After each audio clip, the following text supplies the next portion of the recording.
तर मॅडम म्हटल्या पण एकच लक्षात ठेव म्हटल्या, कुठल्याही रिस्क घ्यायची हे आपल्याला लक्षात आलं पाहिजे. एवढंच वाक्य, म्हणजे काही वाक्य त्यावेळी कळत नसत ना, अशी लक्षात राहतात. मी त्या दिवशी काय प्रभाव पडला माहित नाही, पण पप्पांना सांगितलं मी इथनं पुढे शाळा चुकवणार नाही, मला शाळेला जायला पाहिजे. मी या म्हणजे त्या वर्षीच म्हणजे 2018 साली मी पुण्यात आले. तो कोर्स मी जॉईन केला. त्या म्हणजे ते एक वर्ष माझं आयुष्यभर लक्षात राहण्यासारखं वर्ष. ताईंची मदत अशी झाली, माझ्याकडे पहिली इन्स्टॉलमेंटसाठी 7,000च आहेत आणि 3,000 मला 10,000 नाहीत, मी 7,000 भरू शकतो. ताई मला काहीच करू नको, पर्सनली कुणालाच सांगू नको म्हटल्या.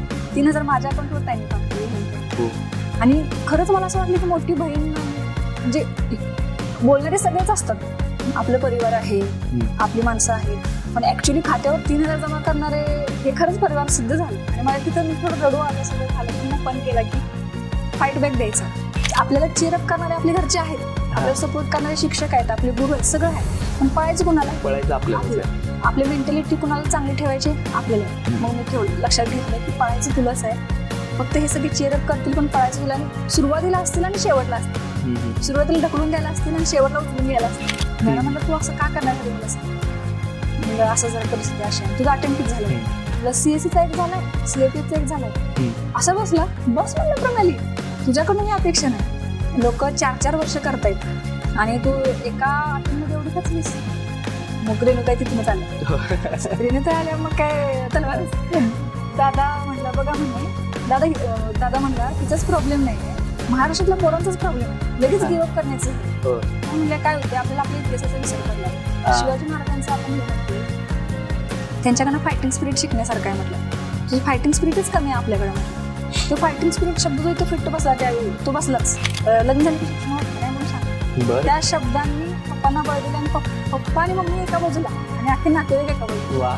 ती टक्कर अजून सुद्धा चालू आहे. माझा अनुभव असा आहे, ज्यावेळी खुशखबर द्यायची असते त्यावेळी कोणच फोन उचलत नाही. अरे यार, माझ्या रिटर्नच्या वेळी तसं झालं होतं, कोणाचा फोन लगेच लागला नव्हता. माझ्या पीईटी ज्यावेळी क्लिअर झालं त्यावेळी पण लागला नव्हता आणि आता इंटरव्ह्यूच्या वेळी पण.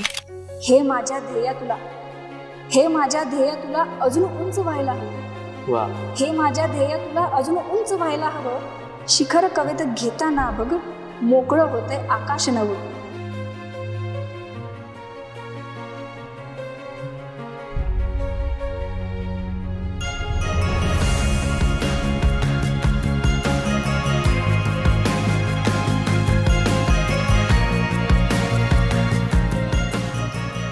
सर्व विद्यार्थी मित्रांचे पुन्हा एकदा मनपूर्वक स्वागत. आज आपण पुन्हा भेटत आहोत विद्यार्थी ते अधिकारी, एक आयुष्य घडविणारा प्रवास या सिरीजमध्ये. आणि आजच्या सिरीजमध्ये आपल्याशी गप्पा मारायला, तिचा प्रवास उलगडून आपल्याला सांगायला आपल्यासोबत आलेली आहे प्रणाली पाटील. प्रणालीने CAPF म्हणजे सेंट्रल आर्म पोलीस फोर्सेस, जी UPSC थ्रू कंडक्ट केली जाते ही परीक्षा, ही एक्झाम, यामध्ये तिने उत्तम यश मिळवलेलं आहे. तिचा अनुभव आपण जाणून घेणार आहोत. तर आपण स्वागत करूया प्रणालीचं, आणि तुमचे काही प्रश्न असतील तर नक्की कमेंट्समध्ये कळवा, आपण ते प्रणालीपर्यंत सुद्धा पोहोचू. आपण सुरू करूया या सुंदर अशा पॉडकास्टला, ज्यामध्ये आपण जाणून घेणार आहोत आपल्या प्रणालीताईचा प्रवास, विद्यार्थी ते अधिकारी, एक जीवन घडविणारा प्रवास. तर वेलकम प्रणाली, कसं वाटतंय आज इथे, म्हणजे काय भावना आहेत तुझ्या? नक्कीच असं वाटते की मी माझ्या घरातच आलेली आहे. जसं की मी सुरुवातीला पण पुण्यात यायची, पण पुण्यात येताना सुद्धा आधी माझा जो सर्च चालू होता की मला एक असं म्हणजे क्लास नको आहे, फक्त क्लासच्या पलीकडे जाऊन काहीतरी बॉन्डिंग पाहिजे. तर ते परिवार म्हणून ऐकल्यानंतर बऱ्याच गोष्टी जाणवतात. जे फिलिंग मला तो दिवस आठवते ज्या दिवशी मी पहिल्यांदा चाणक्यमध्ये आली, आणि आजचा दिवस असं वाटते की कुठेतरी आपल्याच घरातून अभिमानाने आपल्या परिवाराचं नाव उंच केल्याचं एक समाधान आहे. ते समाधान मला आज इथं वाटते. पहिला दिवस म्हटली, काय आठवतंय ते पहिल्या दिवशी? कसा होता तो दिवस, त्या अनुभव, त्या भावना, पहिलं पाऊल ठेवलं ते कसं वातावरण होतं, काय आठवतंय तुला? म्हणजे तो दिवस म्हणजे विसरण्यासारखा नाहीच आहे. मी पूर्ण वर्णन करून सांगायला आवडेल मला. मी आता माझी कोल्हापुरीच भाषा बोलणार आहे, कारण घरात आले म्हटलं, घरात आपण भाषेचं बंधन पाळत नाही. तर पहिल्या दिवशी माझे पप्पा आणि मी वारजे ब्रिजच्या इथं बस आली पहाटे 3 वाजता. 5 वाजता यायची होती पण 3 वाजता आली पहाटेची. 3 वाजता आल्यावर काय करायचं, मग मॅप लावला आम्ही चाणक्यची बाबा, कारण ऍडमिशन वगैरे सगळं घेऊन झालं होतं, फक्त संस्था अजून बघितली नव्हती दिवसाची. ऍडमिशन पेठेत केलं होतं, पण मग वारजे वास्तूत पहिल्यांदाच बघणार होतो त्या दिवशी. मॅप लावला, मॅप शोधत अगदी येऊन मला वाटतं आपल्या गेटपाशी येऊन आम्ही थांबलो. गेटपाशी येऊन थांबल्यावर कुठं काय दिसत ना, असं मोठी जी बोर्ड दिसतात तसं काही दिसलं नाही. आणि उजवीकडे बघितल्यानंतर मग मोठे आपल्या समया 2, चाणक्य मंडल परिवार. आणि मग पहिला जो माझ्या मनात विचार होता तो असा होता की इथेच आता आपलं आयुष्य घडणार आहे. हा विचार स्पष्ट मला आठवतो, इथेच आता आपलं आयुष्य घडणार आहे. म्हणजे कुठेतरी मनात हे पण येऊन गेलं की असंच असते का आपल्या आयुष्याचं, आपण भटकत भटकत जातोय, रस्ता शोधत जातोय, आपल्या ध्येयपर्यंत जात असतोय, पण ध्येय समोर असं सुद्धा आपण दिसत नाही ध्येय कुठे. आणि ही ध्येय होतं मला त्यावेळी, एक होतं की मला एक चांगल्या गुरुजनांच्या हातात मला जायचंय. आणि ते समोर आल्यावर छान वाटलं. त्यावेळी वॉचमन काका होते, त्यांना म्हटलं असं आमची बस लवकर आलेली आहे आणि आम्हाला 2 तास काढायचे, 3 तास, कारण रूम पण 6 दिवसाच्या शिवाय आम्ही कुठे जाणार ना. मी तर ते काका म्हणले ठीक आहे. आणि लिटरली एक गरीब म्हणजे गावाकडनं जशी आपण म्हणतो ना मुंबईत वाट चुकले, मुंबईत स्टेशनवर काढतात, तसं माझ्या घरासारखं मी 3 ते 5 इतर रात्री आपल्या पार्किंग मध्ये माझ्या वडिलांसोबत आम्ही तिथं बसलो होतो किंवा हातरून आम्ही झोपलो अक्षरशः. त्यांनी पण त्यांच्या वॉचमन काकाने म्हटले आपलं जरा प्रोफेशनल असते, असं करू नका. पण तिथून आम्ही खाली हातरून बसलो होतो.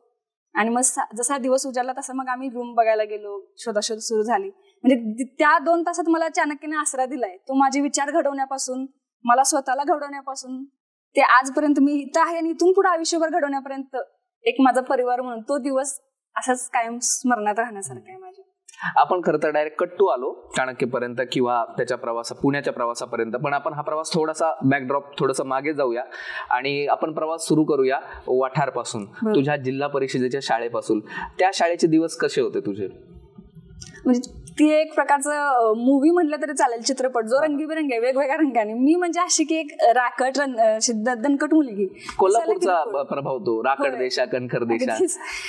त्यामुळे दिसायला मी किरकोळच, पण ताकद म्हणा, दिसायला म्हणजे कपडे म्हणा, माझा पेहराव सगळा मुलांसारखा. कारण पप्पांना आमच्या एक असं असं की ही मुलगी जर असेल तर माझा मुलगाच आहे. त्यामुळे शर्ट पॅन्ट म्हणजे मुली सुद्धा घाबरायचे मी सोबत गेली की मुलगा शेजारने गेला इतकं असं व्हायचं. म्हणजे सिव्हिल ड्रेस दिवशी मी शर्ट पॅन्ट घालून जाणार.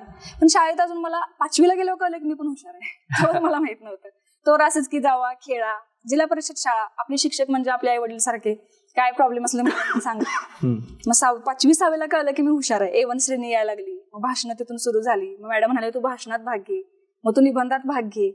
मग मॅडम सोबत म्हणजे आमच्या जिल्हा परिषदेतल्या भरमगोंडा मॅडम म्हणून असायच्या, त्या इंग्लिश आम्हाला 5वीला गेले तरी आम्हाला 25-25 वेळा इंग्लिश ABCDच काढायला लावायचे. आम्ही वैतागायचो की का आम्हाला 25 वेळा ABCD काढायला लावतात, आम्हाला येते. आणि त्याचा परिणाम नंतर 7वीत गेल्यावर कळला की अक्षर सुधारणे म्हणा, इंग्लिश वोकॅब्युलरी सुधारणे. आम्ही पाठांतर करायला लागलो. मग त्यावेळी असं डोक्यात नव्हतं की काय कसं, पण कराटे त्यावेळी लावलं होतं, तायक्वांदो मी. तर तायक्वांदोला 7वीला असताना असायची. तायक्वांदो मध्ये पण बऱ्याच गोष्टी व्हायच्या आमच्या सरांबरोबर. कोण काय करणार मोठं होऊन, कोण कसं करणार काहीच माहित नव्हतं. पण एक कुठेतरी मॅडम बोलायच्या वर्गात, ते सबकॉन्शियस माइंड मध्ये बसायचं कदाचित. मग असं एक म्हणजे मी प्रसंग सांगू शकतो की त्या वयातला जिल्हा परिषद शाळेतला असं वरांडा होता. त्यात सर म्हटले की काय मग कुणाला मोठं होऊन काय व्हायचंय. काहीच माहित नव्हतं. समाजसेवक म्हणजे काय असते, अधिकारी म्हणजे काय असते, एक ग्रामीण लेवल. तर सर म्हणले काय व्हायचंय, आणि मी असंच हात वर करून म्हटले सर मला समाजसेविका व्हायचंय. त्यावेळी ते सर पण मध्यम वर्गातले, कदाचित मी ह्या ठिकाणी असतो किंवा कोणतरी ग्रेट पर्सनॅलिटी असते तर मला माझं कौतुक केले असते. पण त्या सरांनी म्हटले की आधी तू स्वतःच्या पोटा पाण्याचं बघ, मग समाजसेविका हो. ते कुठेतरी अशा आठवतात, त्यावेळी माहित नसतं अर्थ. पण मग असं वाटलं की हा ठीक आहे, आपण कशा पद्धतीने समाजसेवक व्हायचं हे नंतर आपलं जिल्हा परिषद शाळेनं शिकवलं मला. की म्हणजे माझी शाळेची अवस्था अशी होती की घर माझ्या शाळेजवळ, एकदम म्हणजे 2 मिनिटावर मी जायची शाळेत, मधली सुट्टी झाली की घरी घरला यायचं, अशी शाळा. रानातलं काम करायची मी. काही झालं तरी आमची मम्मी मॅडमना फोन करणार 2च्या सुट्टीत, मॅडम पनूला, म्हणजे मला घरात पनू म्हणायची, जावा आणि गाईला पाणी पाजायला पाठवून द्या. 2ला मी पाणी पाजून परत शाळेत जाऊन बसायची. कधी कधी 2 नंतर मम्मी रानात असताना म्हणायची, तिला मॅडमना फोन करणार, मॅडम आमच्या पनूला पाठवा, वैरणीचा बिंडा आणायचा आहे. मग मी तिथून 2 किलोमीटर राहणं आमचं लांब, सायकलवरनं जाणार, तर 5 वाजता शाळा सुटली, दप्तर घ्यायला शाळेत की वैरण घेऊन यायची मी. 7वीला असताना म्हणजे किरकोळ बांधा, पण तरी सुद्धा कामासारखी मुलांसारखी सगळे म्हणायचे, पण पप्पाचं कल्याण करायला आलीस तू, असं की मुलासारखं करतेस. तर शाळेचे अर्ध्या गोष्टी अभ्यासापेक्षा जास्त मला वाटते ते राकटपणा जो असतोय आपल्या शरीरात, की कोल्हापूरचे पोरे असतील किंवा मुलींमध्ये जे मराठी मुलींमध्ये जो दम असतोय तो मला माझ्या जिल्हा परिषद शाळेने दिला. मॅडमने शिक्षकाने पण कधी असं जाणवून दिलं नाही की तू शाळाच कर. परिस्थितीला न जुमानता जे कष्ट करणं म्हणतात ते शाळेत स्वतःच्या ह्याची लाज बाळगायची नाही. शाळेला 10 वाजता जायची मी, पण 10च्या आधी मम्मी मला शेणाची पाटी टाकून उकिरड्यावर यायला लावायची. उकिरड्यावर शेणाची पाटी टाकून यायची आणि मग मी शाळेत जायची. आणि कधीच मी शाळेत वेळेत गेले नाही त्या कारणांमुळे. म्हणजे इथं माझा संघर्षापेक्षा माझ्या आई वडिलांचा संघर्ष जास्त होता. आणि तू आता हे संघर्ष बद्दल बोलते, ऐकणाऱ्या ऑडियन्स पण असेल त्यांना पण वाटेल किती संघर्षवत जीवन आहे, पण हे जीवन जगत असताना त्यात मजा होती, त्यात काही संघर्ष असं वाटत नव्हतं, कारण की आजूबाजूला परिस्थिती सगळी तशी होती. असंच काही त्यावेळी असं वाटत नाही की बाबा माझंच हाल चाललेत, कारण सगळं आजूबाजूला हालच आहे ना. पाणी जायचं, सायकलवरनं जायचं, 2 घागरी हातात धरून जायचं, काही नाही. माझ्या बरोबरच्या मुली पण तेच करायच्या असायच्या. पण एवढं असायचं की त्यावेळी हा ठीक आहे, काहीतरी चाललंय, आपण करायलाच पाहिजे, आपल्या आई मम्मीलाच आपण मदत केली पाहिजे, ही कुठतरी चांगली भावना जी असते ती आपल्याला करायला होती. आणि त्यातून ते कॅरेक्टर बिल्डिंग जास्त महत्वाचं, म्हणजे चारित्र्य घडण होतं, म्हणजे त्यातून कष्टाचं महत्व कळतं, आई वडिलांचे कष्ट कळतात, आणि सगळंच एकंदरीतच कॅरेक्टर बिल्डिंग त्या शाळेतून होतं. म्हणजे लाज वाटणे हा जो प्रकार असतो, मी कशी जाऊ, आता माझ्या मैत्रिणी बघायच्या मला बिंडा आणताना, माझ्या मैत्रिणी बरोबर शाळेत जायच्या आणि मी शेणाची पाठी टाकायला जायची बघायच्या. पण जे आपण म्हणतो म्हणजे मी शहरात आल्यावर सुद्धा जर माझ्या मनात आलं नसेल की मी ग्रामीण आहे कसं राहू यांच्यात, तो न्यूनगंड म्हणतोय आपण, तो आला का नाही तर मला वाटतं जिल्हा परिषद शाळेतलं माझं कष्ट आहे की तिथं सुद्धा त्या मुलींसमोर मी जर लाजलो नाही तर इथे येऊन मी का लाजू माझ्या पेहरावाला. मी वेणी घालायची म्हणा की कशी, माझ्या पेहरावाला लाज न वाटणं हा प्रकार, तोच मला तिथंच बिल्डअप झाला असावा. असं एकदम ग्रामीण म्हणे, निर्लज्जम सदा सुखी. आणि तसंच असतं, आपण जर लाज बाळगली किंवा भीती, एक न्यूनगंड की हा प्रश्न विचारू का नाही, मला आजूबाजूचे काय म्हणतील, असं जर भीती बाळगली तर कदाचित आपली जी प्रगती आहे तीच खुंटते. पण असं जर वागला आपण की जे होईल ते होईल, काय जास्त जास्त काय होणार आहे, असं नाही. मी अशी आहे बाबा, माझं घर असं आहे तर आहे, तुम्ही म्हणजे मला श्रीमंत गरीबांची दरी नाही माहित किंवा त्यांच्यात भेदभाव नाही करायचा, पण जर मी गरीब असण्याची मी लाज बाळगली तर बाकीचे गरीब पण काय करतील मग. म्हणजे असं डोक्यातच यायचं नाही की मी गरीब आहे, ही माझी परिस्थिती आहे, माझा अभ्यासाशी मतलब आहे. वर्गात बसल्यावर सगळे हाय क्लास असतील, पण जर ते आणि मी आज एका वर्गात बसत असू तर त्यांच्या माझी कॅपेबिलिटी एकच आहे, असा विचार करून म्हणजे हे कधी ते बिल्डअप असेल. मला असं वाटतं की 7वी पर्यंत जशी परिस्थिती आहे तसं करत आपल्या लक्ष्यावर, आपलं ध्येयावर लक्ष पाहिजे असं वाटायचं. जिल्हा परिषद शाळा म्हटली ना की काही 1-2 शिक्षक निवडकच असतात, पण ते अत्यंत जीव लावून त्या विद्यार्थ्यांना शिकवतात. आपलं म्हणजे आपण म्हणतो बरेचसे शिक्षक असे बघले घरचं सगळं सोडून सुद्धा ते विद्यार्थ्यांना बघतात, आणि एकदम घरचं नातं असतं, कारण की घर पण तिथेच असतं कुठंतरी, आणि सगळे एकमेकांना ओळखत नसतात. तर तसं कुठला एक शिक्षक ज्याची खूप अशी आपण म्हणतो प्रभाव आहे तुझ्या जीवनावरती, असं कुठेतरी आठवतंय? कारण की आज या प्लॅटफॉर्मवरती त्यांचं नाव घेणं खूप गरजेचं आहे. बरोबर, मी कायम त्यांचं नाव पण घेत असते. अजून मला वाटतं मॅम तब्येत त्यांची थोडीशी डाऊन असते, पण भरमगोंडा मॅडमचं मी नाव घेईन की ज्या 6वीला आमच्या वर्ग शिक्षिका होत्या, त्या इंग्रजी माझं उत्तम करण्यापासून माझ्यात मध्ये काहीतरी मी विशेष आहे हे जाणवून देण्यापर्यंत त्या मला मदत करायच्या. किंवा मग घरात मला पुन्हा म्हणून नावानं हाक मारली तर त्या म्हणजे त्या पहिल्या शिक्षक होत्या, शिक्षक असून सुद्धा मला घरच्या नावानं हाक मारत नाही. किंवा मग मम्मी मग असं सांगितलं तसं फोन केलं पण मला पाठवून देणे, त्यामध्ये असं नाही की शाळेची वेळ आहे, परिस्थिती समजून माझी हुशारी समजून मला जाणीव करून देणाऱ्या त्या मॅडम होत्या.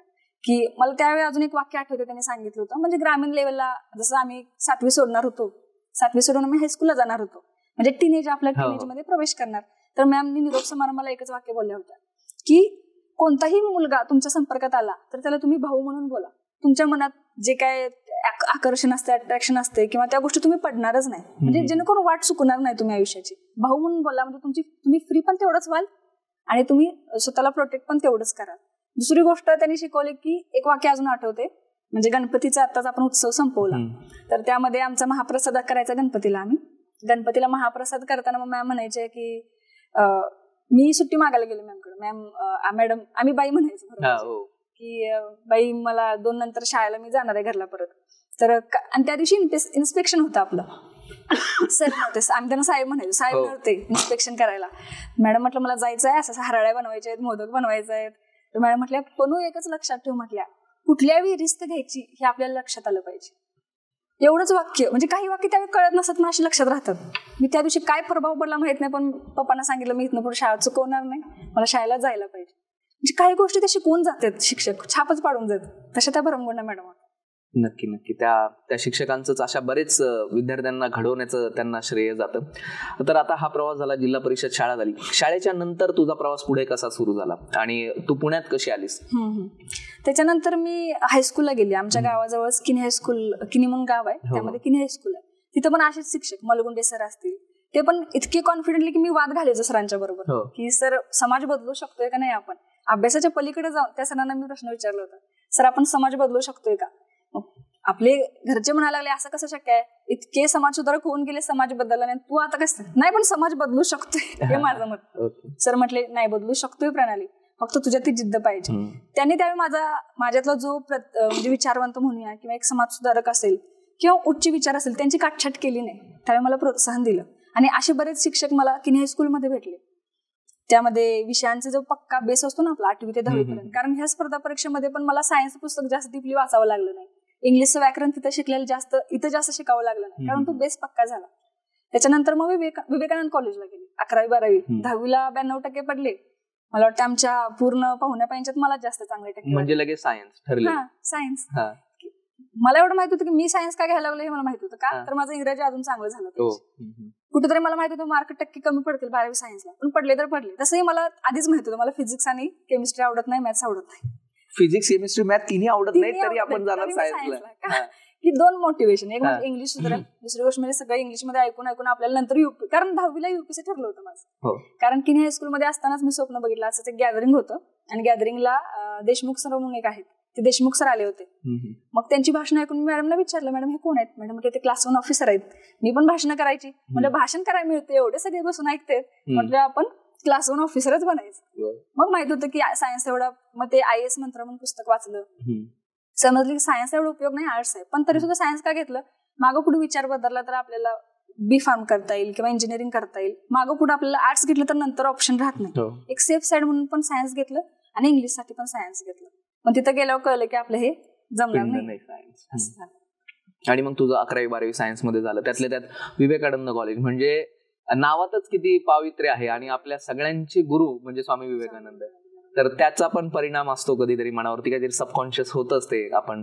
आणि मग पुढे काय, पुढे तू परत 12वी झाली. 12वीला किती टक्के आले? 12वीला मला 77% आली, 92 वरून 77 वर.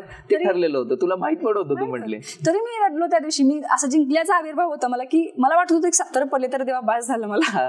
तरी 77 पडले म्हटलं. ते पण मला सांगू, मी फक्त हिंदी, बायोलॉजी, इंग्लिश आणि जॉग्राफी यांच्यामुळे मला 77 पडले. नाहीतर फिजिक्स केमिस्ट्री मध्ये 56 आणि 53 ह्या दोन्ही मध्ये नाहीच. मग त्यामुळे मला वाटतं टक्केवारी वाढली. पण तिथं माझं फिक्स झालं होतं, ठीक आहे आपलं एक चांगला ऍटमॉस्फिअर मिळाला, सगळं इंग्लिश मध्ये ऐकण्याची क्षमता वाढली. आणि त्यावेळी मी भरपूर वाचन केलं. भाषण स्पर्धा तर चालूच होती, पण अफाट वाचन म्हणजे बऱ्याच लोकांची चरित्र वाचली, वेगवेगळ्या गोष्टीत भाग घेतला. त्यामुळे ते प्लॅटफॉर्म तयार झाला असं मला वाटतं त्या घडत्या वयात. आणि मग मी 12वी नंतर ठरवलं की आता आपण युपीएससीच करायचं. त्यावेळी पण समजून घेतलं की एमपीएससी काय आहे, युपीएससी काय आहे. मग एमपीएससी पेक्षा युपीएससी का भारी, तर त्यावेळी एमपीएससीचा आपला एमसीक्यू पॅटर्न आणि युपीएससीचा डिस्क्रिप्टिव्ह पॅटर्न आहे. म्हटलं माझं लेखन चांगलं आहे, जसं की मी निबंधात भाग घ्यायची, भाषणात भाग घ्यायची, त्यामुळे म्हटलं आपण लेखन चांगलं आहे तर आपण युपीएससी निवडू. म्हणून युपीएससीचं मग भाषण ऐकायला लागली मी, जसं की त्यावेळेचे टॉपर अन्सार शेख असतो, आपल्याच चाणक्यचे मला वाटतं सूरज दादा असेल, IFS झालेला. तर माझ्या ऐकायचे वाटायचं की आपण 21व्या वर्षी आपण पण झालं पाहिजे. त्यासाठी आपण पुण्याला जाऊ, कारण आमचं घरात अजून सुद्धा पत्र्याचंच घर आहे, घरात अभ्यासाला जागा नसायची. मग त्यामुळे म्हटलं आपण घर सोडलं पाहिजे युपीएससी साठी, म्हणून मी पुण्यात यायला निर्णय घेतला. आणि पुण्यात यायचा हा जो निर्णय तू घेतला, आणि तू आई वडिलांबद्दल सांगितलंस की वडील फार सपोर्टिव्ह होते, तर घरचं वातावरण कसं होतं? आणि आई वडिलांनी या निर्णयाला म्हणजे कसं, जेव्हा तू हे बोलून दाखवलं की आता मला जायचंय पुण्याला बुवा, किंवा मला युपीएससी करायची, खरं तर पालकांना माहितीही नसतं की नेमकं मुलगा मुलगी काय म्हणतायत, नेमकं की युपीएससी म्हणजे काय, परीक्षा म्हणजे काय. तर त्या डिसिजनला, त्या निर्णयाला घरच्यांनी कसं रिॲक्ट केलं? म्हणजे मला इथे एक फायदा झाला सांगतो, की आई वडिलांचं कमी शिक्षण असल्याचा मला फायदा झाला. हे नक्की मला पण जाणवतं. काय ते त्यांना असं वाटतं की काहीतरी मोठं भाव असतो, कसंही हो, तुला तयारी असेल तर आम्ही काही करतो, हे त्यांचं म्हणत होतं. आमचं जसं झालं तसं तुझं व्हायला नको. मग मी सगळी माहिती काढली, असं आहे, असं होते बघ, क्लास 1 ऑफिसर होते, मम्मी मी जाणार आहे. मग त्यावेळी एक आईचं मन म्हणून असं, म्हणजे आल्यानंतर सुद्धा मम्मी मला विचारायची की तू वॉचमन आहे का खाली, नीट जेवण नीट मिळते का, नक्की जाताना तुला माणसं कशी आहेत गले भांडतात काय. म्हणजे मम्मी नाही ग, आपलं पुणे म्हणजे कोल्हापूर सारखंच आहे काय, तिला असं वाटतं दुसरं राज्यच आहे की काय, कसं असते आपल्याकडे, तिथं तेच पिकतंय काय, इतके प्रश्न साधे. आपल्याकडे बाजरी ज्वारी पिकते तशी तिकडे पिकते काय. अगं म्हणलं शेती तर इथं बघायला मिळत नाही, पण माणसं चांगली आहेत म्हणायचं. सरांचं दर आठवड्याला आपलं भाषण असायचं, म्हणजे लेक्चर असायचं, त्यामुळे कंटिन्युअस मोटिवेशन असायचं. त्यामुळे मम्मीला पण सांगायचे असं सरांचं भाषण आहे. त्यामुळे त्यांना असं वाटलं की त्यावेळी निर्णय ज्यावेळी झाला त्यावेळी असं वाटलं की काहीतरी चांगलं करते पोरगीच जाऊ दे. मग पैशाचे उलाढाल करायला लागू दे, पण जाऊ दे, एक कोणतरी हुशार आहे त्याला जाऊ दे. त्यामुळे ते पण कठोर झाले त्यावेळी, पाठवलं मला पुण्याला. आणि मग पुण्याला तू ग्रॅज्युएशन आपल्या SP कॉलेजला करत होतीस? ग्रॅज्युएशन सिद्धिविनायक कॉलेजला केलं आणि मास्टर्स SP कॉलेजला केलं. मग ग्रॅज्युएशनच्या वेळी पण असं कॉलेज कर्वेनगरला, ते पण जाणून बुजून घेतलं की जेणेकरून मला चाणक्यच्या जवळ असावं आणि क्लासमध्ये जास्त करून मला फोकस द्यायचा होता. फाउंडेशन कोर्ससाठी मी घेतला ऍडमिशन त्यावेळी. कुठून समजलं तुला या फाउंडेशन कोर्स बद्दल? हा म्हणजे ज्यावेळी झाले पप्पाने मी मला वाटते 2-3 व्हिजिट केल्या होत्या पुण्याला, कुठले क्लासेस चांगले, कुठली संस्था चांगली, जेणेकरून आपण एवढं माहित होतं की त्यावेळी आपण सिलेबसला हात घालू शकत नव्हतो फर्स्ट इयर. मग काय ते पर्सनॅलिटी डेव्हलपमेंट, मग इथं आल्यावर आम्हाला रिसेप्शनला सांगितलं की ह्या वयात लवकर तर फाउंडेशन कोर्स चांगला आहे. आणि असंच एक ज्ञान प्रबोधिनीचं पण दोन्हीचे सेम होतं लेवल. मग इथं आल्यावर सरांचं भाषण मी 10वीला असतानाच ऐकलं होतं. आमच्या कोल्हापूर जिल्ह्यात 10वी झाल्या सरांनी करिअर गायडन्ससाठी, करिअर मार्गदर्शनाचं ठेवलं होतं. तर त्यावेळी सर म्हटलेली 5 गोष्टी की तुम्ही काय यावं युपीएससी करण्यासाठी. तर मग 5 गोष्टी त्यावेळी पप्पांनी मॅडम पाठ करून घेतल्या की तुला माहिती पाहिजे ना तुला, तू का चालली, त्या पाठ करून घेतल्या. मग सरांचा आधीच कुठे बॅक ऑफ द माइंड होता छाप की सर आहेत म्हणून वगैरे. मग आल्यावर कळले की सरांची चाणक्य मंडळ आहे आणि सर दर आठवड्याला शिकवणार म्हटलं, मग इथेच फिक्स केलं. दर आठवड्याला सरांना बघायला मिळणार म्हटल्यावर हो ना, मग इकडेच घेतलं का फाउंडेशन कोर्स केला. रूम पण इथं मागच्याच बाजूला चाणक्य. असं केलं की माझं पूर्ण परिवार चाणक्यमध्येच म्हणून हे झालं. म्हणून आपल्या नावातच आहे चाणक्य मंडल परिवार. आपण परिवार आहे. तुला माहिती आपण सर वगैरे पण म्हणत नाही, आपण दादाताई म्हणतो. आणि खूप असं वातावरण, खूप घरच्यासारखं वातावरण आहे. तुलाही माहिती आहे, त्यात वेगळं काही सांगायला नको. तर फाउंडेशन कोर्सला तू आली, तर ज्या विद्यार्थ्यांना सांगू इच्छितो फाउंडेशन कोर्स म्हणजे काय, तर आपल्या भरपूर युट्यूब वरती भरपूर व्हिडिओज आहेत की जीवनाची दिशा कशी घडवायची आहे, त्या शिक्षण व्यवस्थेत काय बदल अपेक्षित आहे आणि पर्सनॅलिटीत कसे बदल घडून आणायचे, यासाठी विशेष असा फाउंडेशन कोर्स चालतो. सगळी माहिती तुम्हाला कळेलच. आपले फाउंडेशन कोर्सवरती पण विशेष पॉडकास्ट होत असतं, ते पण बघा. तर या फाउंडेशन कोर्समध्ये तू भाग घेतला, तर मला फाउंडेशन कोर्सचा अनुभव सांग. कारण की मला माहिती आहे भयानक आणि खूप भन्नाट अनुभव असतात. मग तो कोरीगडचा ट्रेक असेल किंवा भारत दर्शन असेल किंवा गणपती काम असेल, या सगळ्यांविषयी तू सांग आणि त्यातून तुझी पर्सनॅलिटी कशी घडत गेली तेही सांग, कारण की हा प्रवास आपण समजून घेतोय. बरोबर. मी या म्हणजे त्या वर्षीच म्हणजे 2018 साली मी पुण्यात आले. तो कोर्स मी जॉईन केला. त्या म्हणजे ते 1 वर्ष माझं आयुष्यभर लक्षात राहण्यासारखं वर्ष. जसं की माझ्या एनसीसी मध्ये 10 दिवसाचा एक कोर्स होता, सीईटीसी कॅम्प वगैरे तसा कॅम्पचा. तर त्या कॅम्प सारखा अख्खा वर्षाचा एक कॅम्पच म्हणेन मी. तर यामध्ये असं होतं की यायची सरांची आपली लेक्चर तर दर आठवड्याला असायचीच, त्यामुळे कंटिन्यू ध्येय राहिलं समोर की आपल्याला असं बनायचंय, आपल्याला असं बनायचंय. गणपती कामाचं मी आता सुद्धा युपीएससीच्या इंटरव्ह्यूला, सीएपीएफच्या इंटरव्ह्यूला मी मेन्शन केलं होतं crowd management in Ganesh festival म्हणून. तर तो फायदा तर म्हणजे ऑफिशियली तिथं फायदा तो झाला तो वेगळाच आहे. पण ज्यावेळी ती फाउंडेशन कोर्स करायची की नाही, त्यावेळी मी एकदम अशी एन्थुझियास्टिक गर्ल होतो. म्हणजे मला अक्षरशः सगळे पण्या भाऊ म्हणायची, कारण अशीच शर्ट पॅन्ट घालणार, म्हणजे वेणी असायचीच माझी, पण कुणा संग मी आलो गेलो करणार. अजून कोल्हापुरी ऍक्सेंट आता तरी सुधारलाय म्हणेन मी, पण त्यावेळी इतकी म्हणजे रानटी काही प्रॉब्लेम नाही, इतकी होतो की त्यांना वाटायचं की हे पोरगी म्हणजे गेलो आलो अशी काय म्हणते. मग पण्या भाऊ म्हणायला लागलेत सगळे. आपल्या दादाताईंबरोबर, फॅकल्टी बरोबर एक पर्सनल टच व्हायला लागला. मग असं वाटायला लागलं की आपल्याला खरंच काहीतरी अजून भारी आहे. मग त्याच वेळी सीटीएस झाली फाउंडेशन कोर्सची. त्यासाठी खरा अभ्यास मी त्या 3 महिन्यात करायला शिकलो. खरं म्हणजे अभ्यासिकेत आपल्या स्टडी रूम मध्ये बसून 6-7 तास अभ्यास त्यावेळी सीटीएस साठी केला. कारण सीटीएस साठी ज्या विद्यार्थ्यांना सांगतो, सीटीएस म्हणजे चाणक्य टॅलेंट सर्च किंवा कॉम्पिटेटिव्ह टॅलेंट सर्च नावाची आपली जी परीक्षा असते, ही युपीएससीच्या धर्तीवरती घेतली जाते. ही परीक्षा जर आपण पास केली, त्याच्यामध्ये उत्तम असे मार्क मिळवले, तर तुम्हाला चाणक्य मंडल परिवारचा कुठलाही कोर्स निःशुल्क करता येतो. अशी ही सीटीएस. आणि प्रणालीने छोट्या गटात आणि मोठ्या गटात म्हणजे ज्युनियर ग्रुप आणि सिनियर ग्रुप दोन्हींची सीटीएस प्रणालीला मिळालेली आहे. प्रणालीने चाणक्यमध्ये फाउंडेशन, प्रिपरेटरी आणि पुढे युपीएससी कॉम्प्रिहेन्सिव्ह असे 3 कोर्सेस केलेले आहे. म्हणून ती परिवाराचाच भाग आहे, तिला हे सर्व माहिती आहे, तर ती खूप इझिली ते शब्द विचारते. म्हणून तुमच्यासाठी म्हणून सांगतो, तर सीटीएसचा अनुभव सांग तुझा. तर ज्यावेळी ऍडमिशन घेतलं, प्रॉस्पेक्टस वाचायचे आपले एक वेगळं असते की प्रॉस्पेक्ट वाचायचे, प्रॉस्पेक्टवरची टेस्ट, सरांच्या पुस्तकावरची टेस्ट. तर तिथं कळून गेले की म्हणजे आपण म्हणतोय आदर्शवादी, पण खरा हा आदर्शवाद असला पाहिजे आपल्या जीवनात. काही जण मला त्यावेळी पण म्हणायचे एवढं होऊन चालत नाही ग, रियालिटीवर विचार कर. पण ते कुठेतरी आदर्श होते आणि ते आदर्श ज्यावेळी आपण डिमोटिवेट होतो ना, त्यावेळी ते कामाला येतात. आपण आदर्श आहेत जास्त उच्च ठेवलेले, जसं की आपण इथं आलेले आम्हाला ते दिसायचं आपलं वाक्य, मग ते वैश्विकतेचे भान असणार वगैरे, हे काय असते बाबा.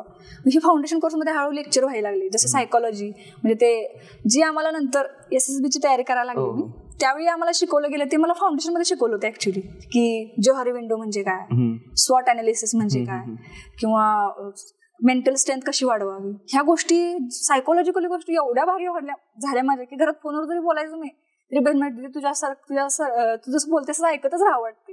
की प्रभाव यायलाच लागला माझ्यावर. दररोज एक वेगळं लेक्चर, दररोज एक नवीन विषय. अभ्यास कमी, पण अभ्यास कसा करावा, अभ्यासाचा खरंच किती उपयोग होतोय, आपल्या आयुष्यात आपण कसं राहिलं पाहिजे, किंवा मग वाचनाची स्पीड जास्त कशी असावी आणि वाचनाचा फायदा काय, सरांचे असायचं माझं वाचन, मग सरांचे काही काही जीवनाचे किस्से, मग कुठेतरी आपलं लाईफ सरांच्या लाईफ बरोबर कम्पेअर करायला लागायचं. सर्वच जण करतात का? मी पण अनुभव केले. सरांनी एखादा प्रसंग सांगितलं की म्हणजे आपण पण आपल्या पण आयुष्यात असा प्रसंग झालाय, मग आपण पण सरांसारखं होऊ. ते वेळ अल्लड म्हणजे मी अशी फिरायची, म्हणजे मला चालणं पण पोरांसारखं. त्यामुळे पर्सनॅलिटी असं वाटायचं की आपण ऑफिसरसाठीच बनलेलं आहे. तो जो स्पिरिट होता तो एवढा भारी होता त्या वर्षात. आणि फाउंडेशन कोर्सनं त्याच्यावर एक ताज चढवल्यासारखं झालं की माझ्या असलेल्या ह्याला अजून पॉलिश करून अजून लखाकी आली त्या कोर्समध्ये. सीटेसच्या वेळी मी असं ठरवलं होतं ऍडमिशन घेतानाच की आपण ही सीटेस मिळवायचीच. आणि कोर्स घेताना त्यावेळी त्याची म्हणजे आपली फी होती फाउंडेशन कोर्सची. आणि मग मी ठरवलं की पुढच्या वर्षी आपण फी भरायला लावायची नाही पप्पा, पुढच्या वर्षी आपण स्कॉलरशिप मिळवायचीच. सीटेच्या तारखा जाहीर झाल्या, फॉर्म वगैरे भरले, 3 महिने एवढा अभ्यास केला जसं काय खरोखर UPSC आहे, मला जीव की प्राण आहे. त्या वेळेत मला वाटतं त्या 3 महिन्यात मी अभ्यास करायला शिकलो. मग मेन्स सेम टू सेम तसे, आता जरा स्ट्रक्चर बदललंय सीटेचं, पण त्यावेळी सेम टू सेम UPSC सारखे प्री मेन्स इंटरव्ह्यू सुद्धा आम्हाला पॅनल टाईप मध्ये झाला होता. आणि त्या इंटरव्ह्यू अजून ह्या UPSCच्या इंटरव्ह्यू मी इमॅजिन करायची सेम तसा माझा इंटरव्ह्यू होणार आहे, माझा कॉन्फिडन्स तसाच आहे, माझी स्माइल तशीच आहे. आणि खरोखर तसंच झालं. म्हणजे आम्हाला टेक्निक सांगितल्या होत्या, व्हिज्युअलायझेशन किंवा इमॅजिनेशन, तुम्हाला युनिव्हर्स कसं प्रोव्हाइड करते ह्या गोष्टी. तसंच सीटेसच्या मला वाटतं मी त्या इंटरव्ह्यूच्या आधी पण मी अशी फर्स्ट फ्लोअरला आपली लायब्ररी असायची, त्यावेळी पण भयंकर वाचन केलं. जे वाचन आयुष्याचं केलं ते त्या कोर्समध्ये केलं मी फाउंडेशनच्या. सगळ्यांची चरित्र वाचली कारण सरांचं ऐकायची. आणि त्या सीटेसच्या कोर्समध्ये पण मी व्हिज्युअलायझेशन केलं की ठीक आहे मला सीटेसची स्कॉलरशिप मिळाली, गणेश कला क्रीडेला सत्कार होतोय माझा. त्यामुळे खरोखर झालं. एक वेळ अशी झाली की ज्युनियरचं हे झाल्यानंतर मला तिथं गणेश कला क्रीडेला ऑफिसर जे झाले त्यांच्या बरोबर माझा सरांच्या हस्ते झाला. तो व्हिडिओ मी कालच बघत होतो, अधिष्ठान दिवसाचा तो व्हिडिओ होता. आणि त्याच दिवशी तुला पण ती CTS जाहीर झाली होती आणि भरपूर सगळे ऑफिसर तिथे होते. खूप तो चांगला क्षण होता, मला पण ते आठवतंय, तुला पण आठवत असेल.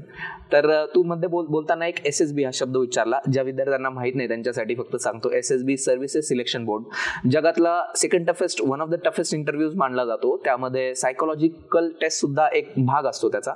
आणि सायकोलॉजिकल टेस्टवरती त्याच्यामध्ये वॅट असेल, situation reaction test, word appreciation test, अशा विविध सायकोलॉजिकल टेस्ट असतात. तर आता प्रणाली जे सांगत होती की तिचा फाउंडेशन मध्ये तो सायकोलॉजिकल बेस इतका स्ट्रॉंग तयार झाला की तिला तो SSB ला सुद्धा त्याची मदत झाली, असं सांगत होते तू.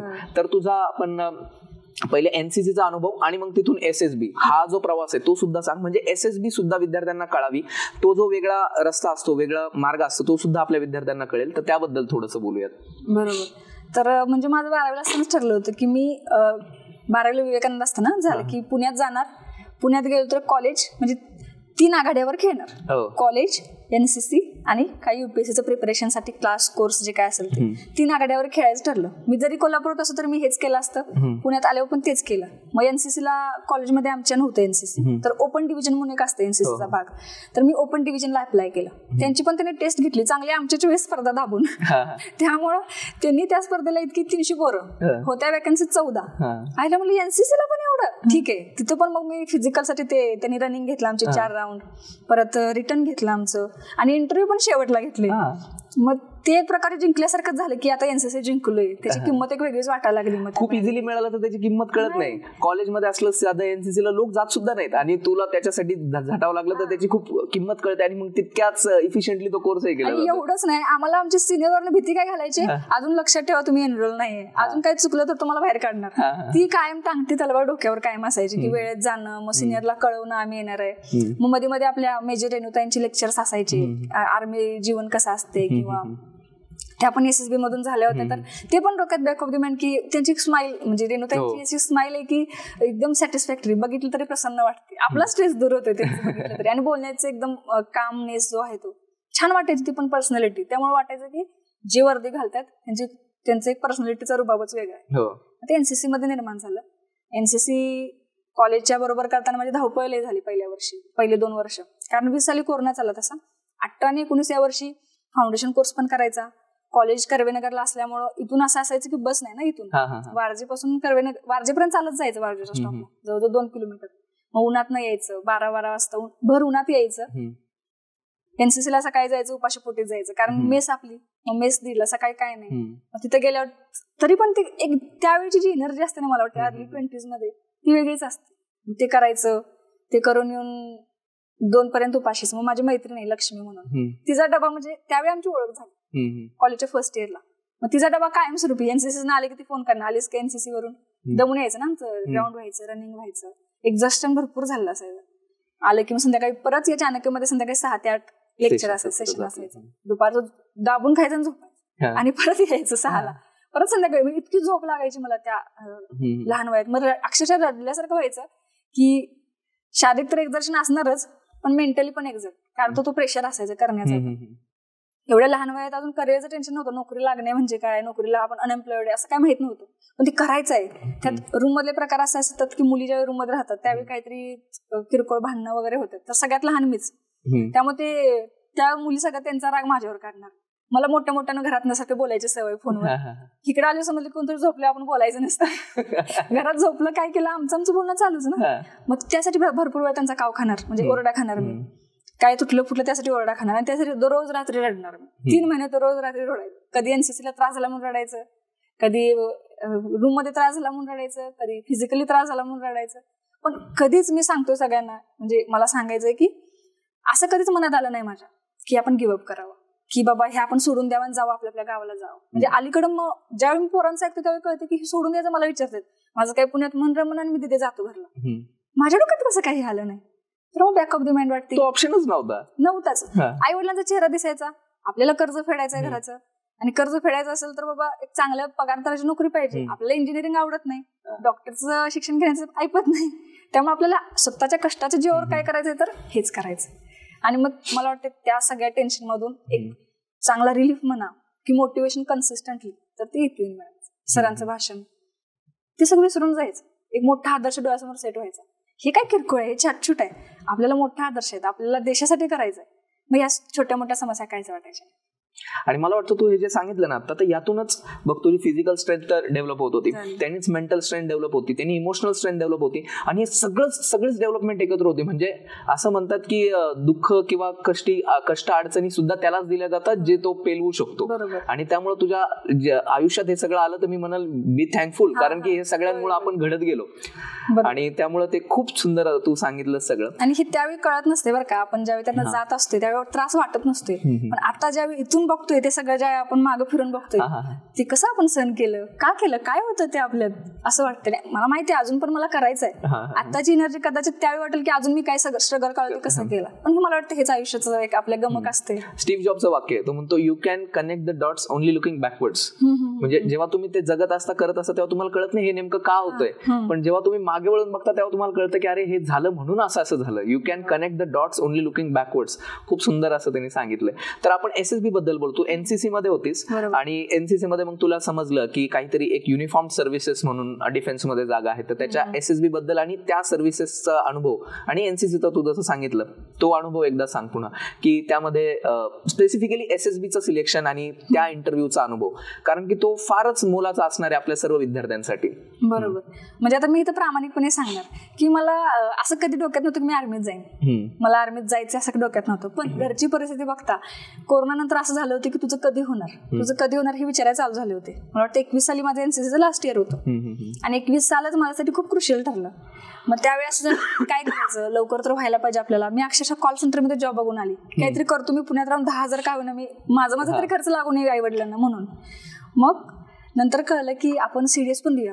एनसीसी मधून डोक्यात होतं सिनियर्स कोणतरी एसएसबीची तयारी करते, कोण फोकसली. तो एक वेगळाच क्राऊड आहे, तो एक वेगळा दिवाना क्राऊड आहे जो मला फक्त ती आर्मीच पाहिजे, नेव्हीच डिफेन्स ऍस्पिरंट्स. आणि फक्त आर्मी फक्त असे प्रॉपर की armies, navies, naval, hardcore naval ऑप्टी, हार्डकोर आर्मी ऑप्टी आहेत नक्कीच आहेत.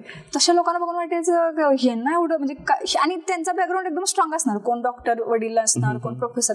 मला वाटायचं जर एवढ्या मोठ्या परिवारात जर हे लोक आर्मी सारखे जाण्यात निवडून मला काय अडचण आहे. मी विचार केला जाऊ दे, जोपर्यंत सीएससीचा आपण तयारी होत नाही. सीएससी म्हणजे सिव्हिल सर्व्हिसेस एक्झामिनेशन. बरं का, आम्ही खूप असे टर्म्स वापरतोय जे आम्ही खूप डेली पार्लन्सचे आमचे शब्द आहेत, पण तरी म्हणून मी मुद्दामून जेवढं होईल तेवढं ब्रेकडाऊन करतोय. सीएससी म्हणजे सिव्हिल सर्व्हिसेस एक्झामिनेशन, ज्यातून IAS, IPS, IFS, IRS अशा सगळ्या पदांची निवड होते. आणि आता आपण ज्या परीक्षेबद्दल बोलतोय ती CDS म्हणजे कंबाईंड डिफेन्स सर्व्हिसेस एक्झाम. बरोबर. मग ते माझं एकच होतं, मला कुठलीही चालत्या परीक्षा फक्त ती UPSC पाहिजे, कारण मला UPSC म्हणजे माझं पहिलं प्रेम UPSC. माझं सिलेक्शन झाले पण टाकलं होतं की मी इंटरव्ह्यूला जाताना माझ्या म्हणजे बहिणीला गमतीने म्हणायची चला मी आता प्रपोज करायला जाणार आहे माझ्या प्रेमाला इंटरव्ह्यूला जाताना. मग कुठलीही परीक्षा चालते मला फक्त ती युपीएससीने कंडक्ट केलेली पाहिजे कारण त्यांचं टाइम टेबल बेस्ट असतं त्यांचे रिझल्ट पण ट्रान्सपरंट असतात. मग कळलं की सीडीएस पण चांगली आहे. मग सीडीएसचा तर सिव्हिल सर्व्हिसेसचा अभ्यास करताना सीडीएसचा काहीच वाटला नाही तो अभ्यास असाच होऊन गेला. असे जाऊन बसलो होतो पेपरला मी सीएपीएफचा अभ्यास करून असे जाऊन रिटर्न क्लिअर झाली.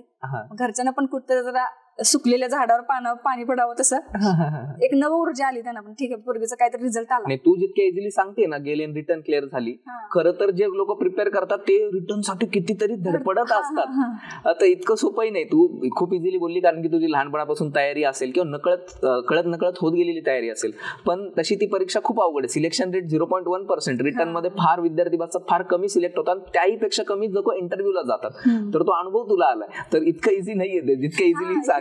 तेवढं तुमचं जी रिॲक्शन आहे ती मला ती एसएसबीच्या क्लासमध्ये पण यायची. ती कोणाची टेक्निकल एंट्री असणार कोणाची आपली वेगवेगळ्या एंट्रीज असतात टेक्निकल आहे एक्झिक्युटिव्ह आहे बाकी एसएससी सर्टिफिकेट एंट्रीज असतात. सीडीएसची एंट्री म्हटलं सीडीएस क्लिअर कर की आहे म्हणजे असं म्हणून जसं काय मी इंटरव्ह्यू क्लिअर केला जसं काय सिव्हिल युपीएससीची सिव्हिल सर्व्हिसेस क्रॅक केल्यासारखं त्यांच्यात मी हुशार कारण सीडीएस रिटर्न क्लिअर करून आली. पण माझ्यासाठी सिव्हिल सर्व्हिसेसचा अभ्यास केल्यामुळे कारण आपला कॉम्प्रिहेन्सिव्हचा कोर्स मी केला होता प्रिपेरेटरीचा पण केला होता.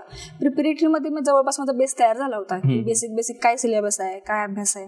मी एवढा सिन्सिअरली केला नाहीये माझी चूक आहे पण बेसिक तयार तरी सुद्धा झालं होतं. आणि मग मी सीडीएस म्हटलं जाऊ दे सिव्हिल सर्व्हिसेसला आपल्याला जरा वेळ लागतोय सिलेबस वास्ट आहे परिस्थिती अशी आहे की काहीतरी घरच्यांना जरा आशा दाखवण्याची गरज आहे आपल्याला की त्यांना तरी वाटलं पाहिजे काहीतरी रिझल्ट येत आहेत आपल्याकडून ते फक्त पैसे पाठवतायत लोक विचारतात अजून किती वर्ष काहीतरी प्रोग्रेस असू दे. म्हटलं रिटर्न क्लिअर झाल्या त्यांना पण जरा छान वाटलं की चला पोरगीची त्यांना सीडीएस युपीएससी नाही कळत आई वडिलांना नक्की काहीतरी परीक्षा रिटर्न लेखी पास झाली आता इंटरव्ह्यूला जाणार आहे. म्हणजे आता सगळ्यांना हेच सांगा म्हणजे जो कोण विचारतील अजून पोरगी काय करते तर इंटरव्ह्यूला जाते म्हणायचं. मला पण आधार मिळाला चला म्हटलं एसएसबी पण चांगला आहे म्हणजे काय तिथं एक माणूस मला वाटतं तो बेस्ट इंटरव्ह्यू आहे कारण माणूस चारही बाजूने तिथं परीक्षा घेतली जाते मनात म्हणजे कर्म मनसा आणि वाचन माझ्या मनात जे आहे तेच बोलतोय का आणि तसंच वागतोय का ते प्रोसेस छान वाटलं. मी रेणू त्यांना पण भेटलो रेणू त्यांना म्हटलं असं आणि मला आत्म वाटते बरं का चांगली प्रोसेस आणि मी ओरिजिनल आहे मला माहिती आहे ओरिजिनल आहे ती ओरिजिनॅलिटी दिसणारच पण मग अजून आणि फेक करता येत नाही एसएसबी ला म्हणजे तू काहीतरी ट्रेनिंग करून गेली तू भयानक तयारी करून गेली आणि पास झाली असं होतच नाही कारण की ती खूप नॅचरल प्रोसेस आहे तितकं आणि जे नॅचरल आहे तेच बाहेर येणार असंच होतं. म्हणजे बघा ना 15 सेकंदात एक शब्द देणार उदाहरणार्थ शब्द देणार आणि 15 सेकंदात शब्दावर जे वाक्य येईल ते 15 सेकंदात वाक्य आठवायचं पण लिहायचं पण म्हणजे जी इन्स्टंट रिॲक्शन आहे तीच येणार त्या कागदावर. याला वर्ड अप्रिशिएशन टेस्ट म्हणतात की ज्यामध्ये तुम्हाला बॅक टू बॅक असे शब्द येत राहतात आणि 15 सेकंद एक शब्द दिसतो तुम्हाला तो शब्द बघायचा वाचायचा त्याचा अर्थ समजायचा आणि त्याच्यावरती एखादं सेंटेन्स बनवायचं. तुला त्यातली एक आणखी गंमत सांगतो जो शब्द तुला पहिल्या 2-3 वेळेस येतो ना समजा नाईफ आला तो शब्द तुला शेवटी पण येतो कारण की पहिले आपण थोडासा विचार करून लिहू शकतो की I use knife for cutting vegetables वगैरे आणि तो शब्द जेव्हा शेवटी येतो ना तर मग खरं मनातलं येतं ते बाहेर येतं. बरोबर हे तुला म्हणजे हे त्याच्यातलं असतं की जे आहे मनात तेच बाहेर येणार. अशा भरपूर गोष्टी होतात आणि तो माझा बॅट बेस्ट होता त्यामुळे मला ते सर पण माहिती सायकोलॉजिस्ट असायचे सर तर ते पण माहिती तुझं वॅट छान आहे. माझं फक्त मला वाटतं त्या डिस्कशनच्या वेळी प्रॉब्लेम यायचा जरा इंग्लिश कम्युनिकेशन हे असल्यामुळं पण जो कॉन्फिडन्स बिल्टअप झाला मला वाटायचं जाऊ दे की पोरं भले इंग्लिश बोलतात पण माझी बुद्धी जी माझ्या मनातनं मी जे साफ आहे माझं साफ दिल जे आहे ती प्रत्येका असण्याची गॅरंटी नाही आहे. तिथं मी पुढंच आहे माझ्या कॉन्फिडन्सनं मी पुढंच आहे. माझी जी परिस्थिती आहे माझं ते ध्येय आहे खरंच मला काहीतरी चांगलं करायचं होतं मला कुणाला दाखवण्यासाठी करायचं नव्हतं. माझ्यात आत्ता भलेही सत्कार होत असतील पण माझ्या डोक्यात कधीच असं इमॅजिन झालं नव्हतं की मला सत्कार होतील मला लोक भाव देतील असं काहीच नाही. मला फक्त माझ्या घरच्यांसाठी माझ्या परिस्थितीसाठी करायचं होतं. ते एसएसबीला झळकत होतं कुठेतरी की आत ना ठीक आहे म्हणजे मला त्यांनी विचारायचे पण की काय तुम्हाला का व्हायचंय एसएसबी मध्ये का आलाय तुम्ही द्यायला एसएसबी म्हणजे आमच्या क्लासमध्ये विचारायचे. तर तिथं पण माझं ओरिजिनल की बाबा मला युनिफॉर्मची पहिली आवड जी नॅचरल आहे त्या आवडीचा उपयोग मला देशासाठी पण करायचा माझ्या घरच्यांसाठी पण करायचा आहे त्यात चांगलं आपल्याला समाधान पण आहे असं व्हायचं. त्या वाटतं मला ती एसएसबी का लावलं माहिती का ते पण आपल्या घरात कोण बॅकग्राऊंडला नाही सांगणार की काय असते एसएसबी आर्मी ऑफिसरची. मी तिथला एक गमतीचा प्रसंग पण सांगणार आहे की काय असते मला माहित नव्हतं काय मला आपलं कोणतरी त्यातलं फॉर्मल जे कायम कंटिन्युअस आपल्याला सांगायला पाहिजे. 14 टाईपचे टेस्ट असतात मग त्याची काय रिक्वायरमेंट असतात त्याचा एक अप्रोच असतो तो बिल्टअप होण्यासाठी मी 10 दिवसाचा कोर्स केला. त्यात पण गंमत असं झालं की आमचे ते आपलं ग्राउंडवरचे ऑब्स्टेकल कोर्स त्यामध्ये ऑब्स्टेकल्स असायचे मग आम्हाला ते त्यांच्यातर्फे त्या ग्राउंडवर नेलं गेलं. तिथं सगळ्यांची म्हणजे एक मुलगी जी ऑलरेडी होती एअरफोर्स ऑफिसरांची मुलगी होती अशी एकदम दिसत होते की ते पांढरे पेश म्हणजे व्हाईट कॉलर जॉब करणारे. मला थोडीशी भीती वाटायची बरं का त्यांच्याकडे बघून, पण तेच माझी परिस्थिती आहे तर आहे. मी तरी सुद्धा वेणी घालूनच त्या क्लासला जायची. म्हणजे कारण आता मी केस कट केलेत युपीएससीच्या इंटरव्ह्यू साठी, मग त्यावेळी वेणी मोठी केस असल्यामुळे वेणीच घालायची. ते कधीच मनात हे नाही की आपण साधे थोडंसं आलं तरी ती बाजूला सारायचं सगळे. आणि एक माझ्या बरोबर ऑलरेडी सर्व्हिस मध्ये असणारे एक दादा होता, तो शिपाई होता म्हणजे जवान होता, पण त्याला ऑफिसरसाठी द्यायचं होतं कमिशनवर CW एंट्री आपण त्याला. हा ती एंट्री. आणि असे 5-6 जण गेलो बरं का. त्या आमचे स्ट्रक्चर्स होते, ते स्ट्रक्चर्स पार करायचे होते. आणि मग तिथे जी इन्स्टिट्यूट होती ती इन्स्टिट्यूट आर्मीच्या पोरांना जे कॉलेजमधून आपण सैनिक शाळा टाईपमध्ये ते प्रॉपर 11वी-12वी पासून देणार ट्रेनिंग. CDS म्हणा, SSB म्हणा, याची तयारी करून घेणार होती ती इन्स्टिट्यूशन. तिथं गेलो आम्ही आणि त्यांचं जेवण दुपारचं. आम्हाला सर म्हणले तुम्ही पण जेवण घ्या आलायला अंतर. मग आम्ही जेवण घेतलं. प्लेट्स होत्या म्हणजे जस्ट आपला कॅज्युअल टॉक चाललाय म्हणून माझी गंमत.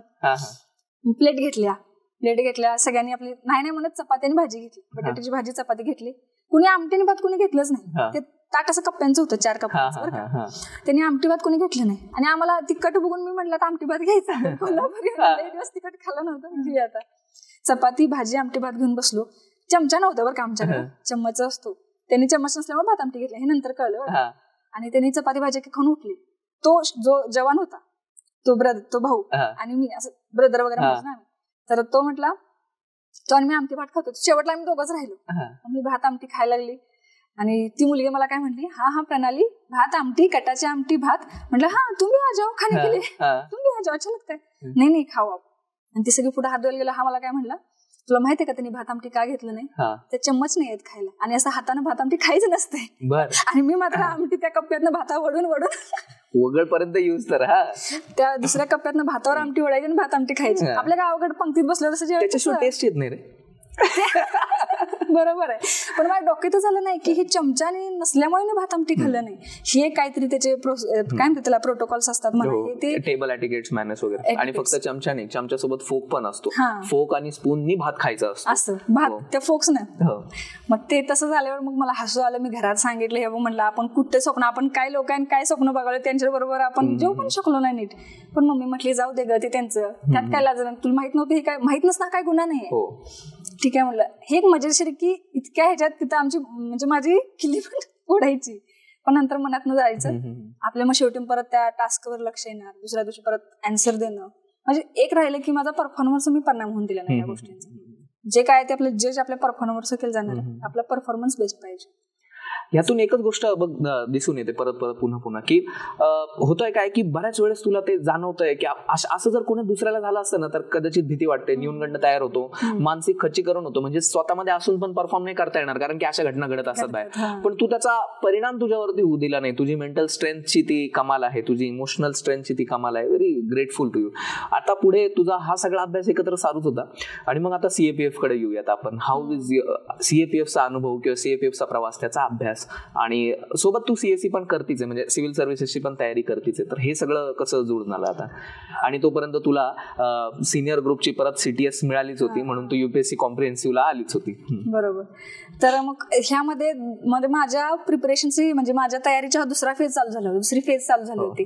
पहिली फेज अशी एनर्जेटिक, मस्त कॉन्फिडंट, काही जगाची फिकीर नाही काय नाही. आणि कोरोनामध्ये कुठेतरी तो परिणाम झाला. आमचे इकॉनॉमिकल कंडिशन एकदमच डाऊन झाल्यामुळं आत कुठेतरी माझ्यातली मी असं थोडंसं झोपल्यासारखी झाली, निद्रिस्त झाल्यासारखी झाली. मग परत आली कोरोनाच्या पहिल्या लाटेत घराकडेच, गावाकडेच.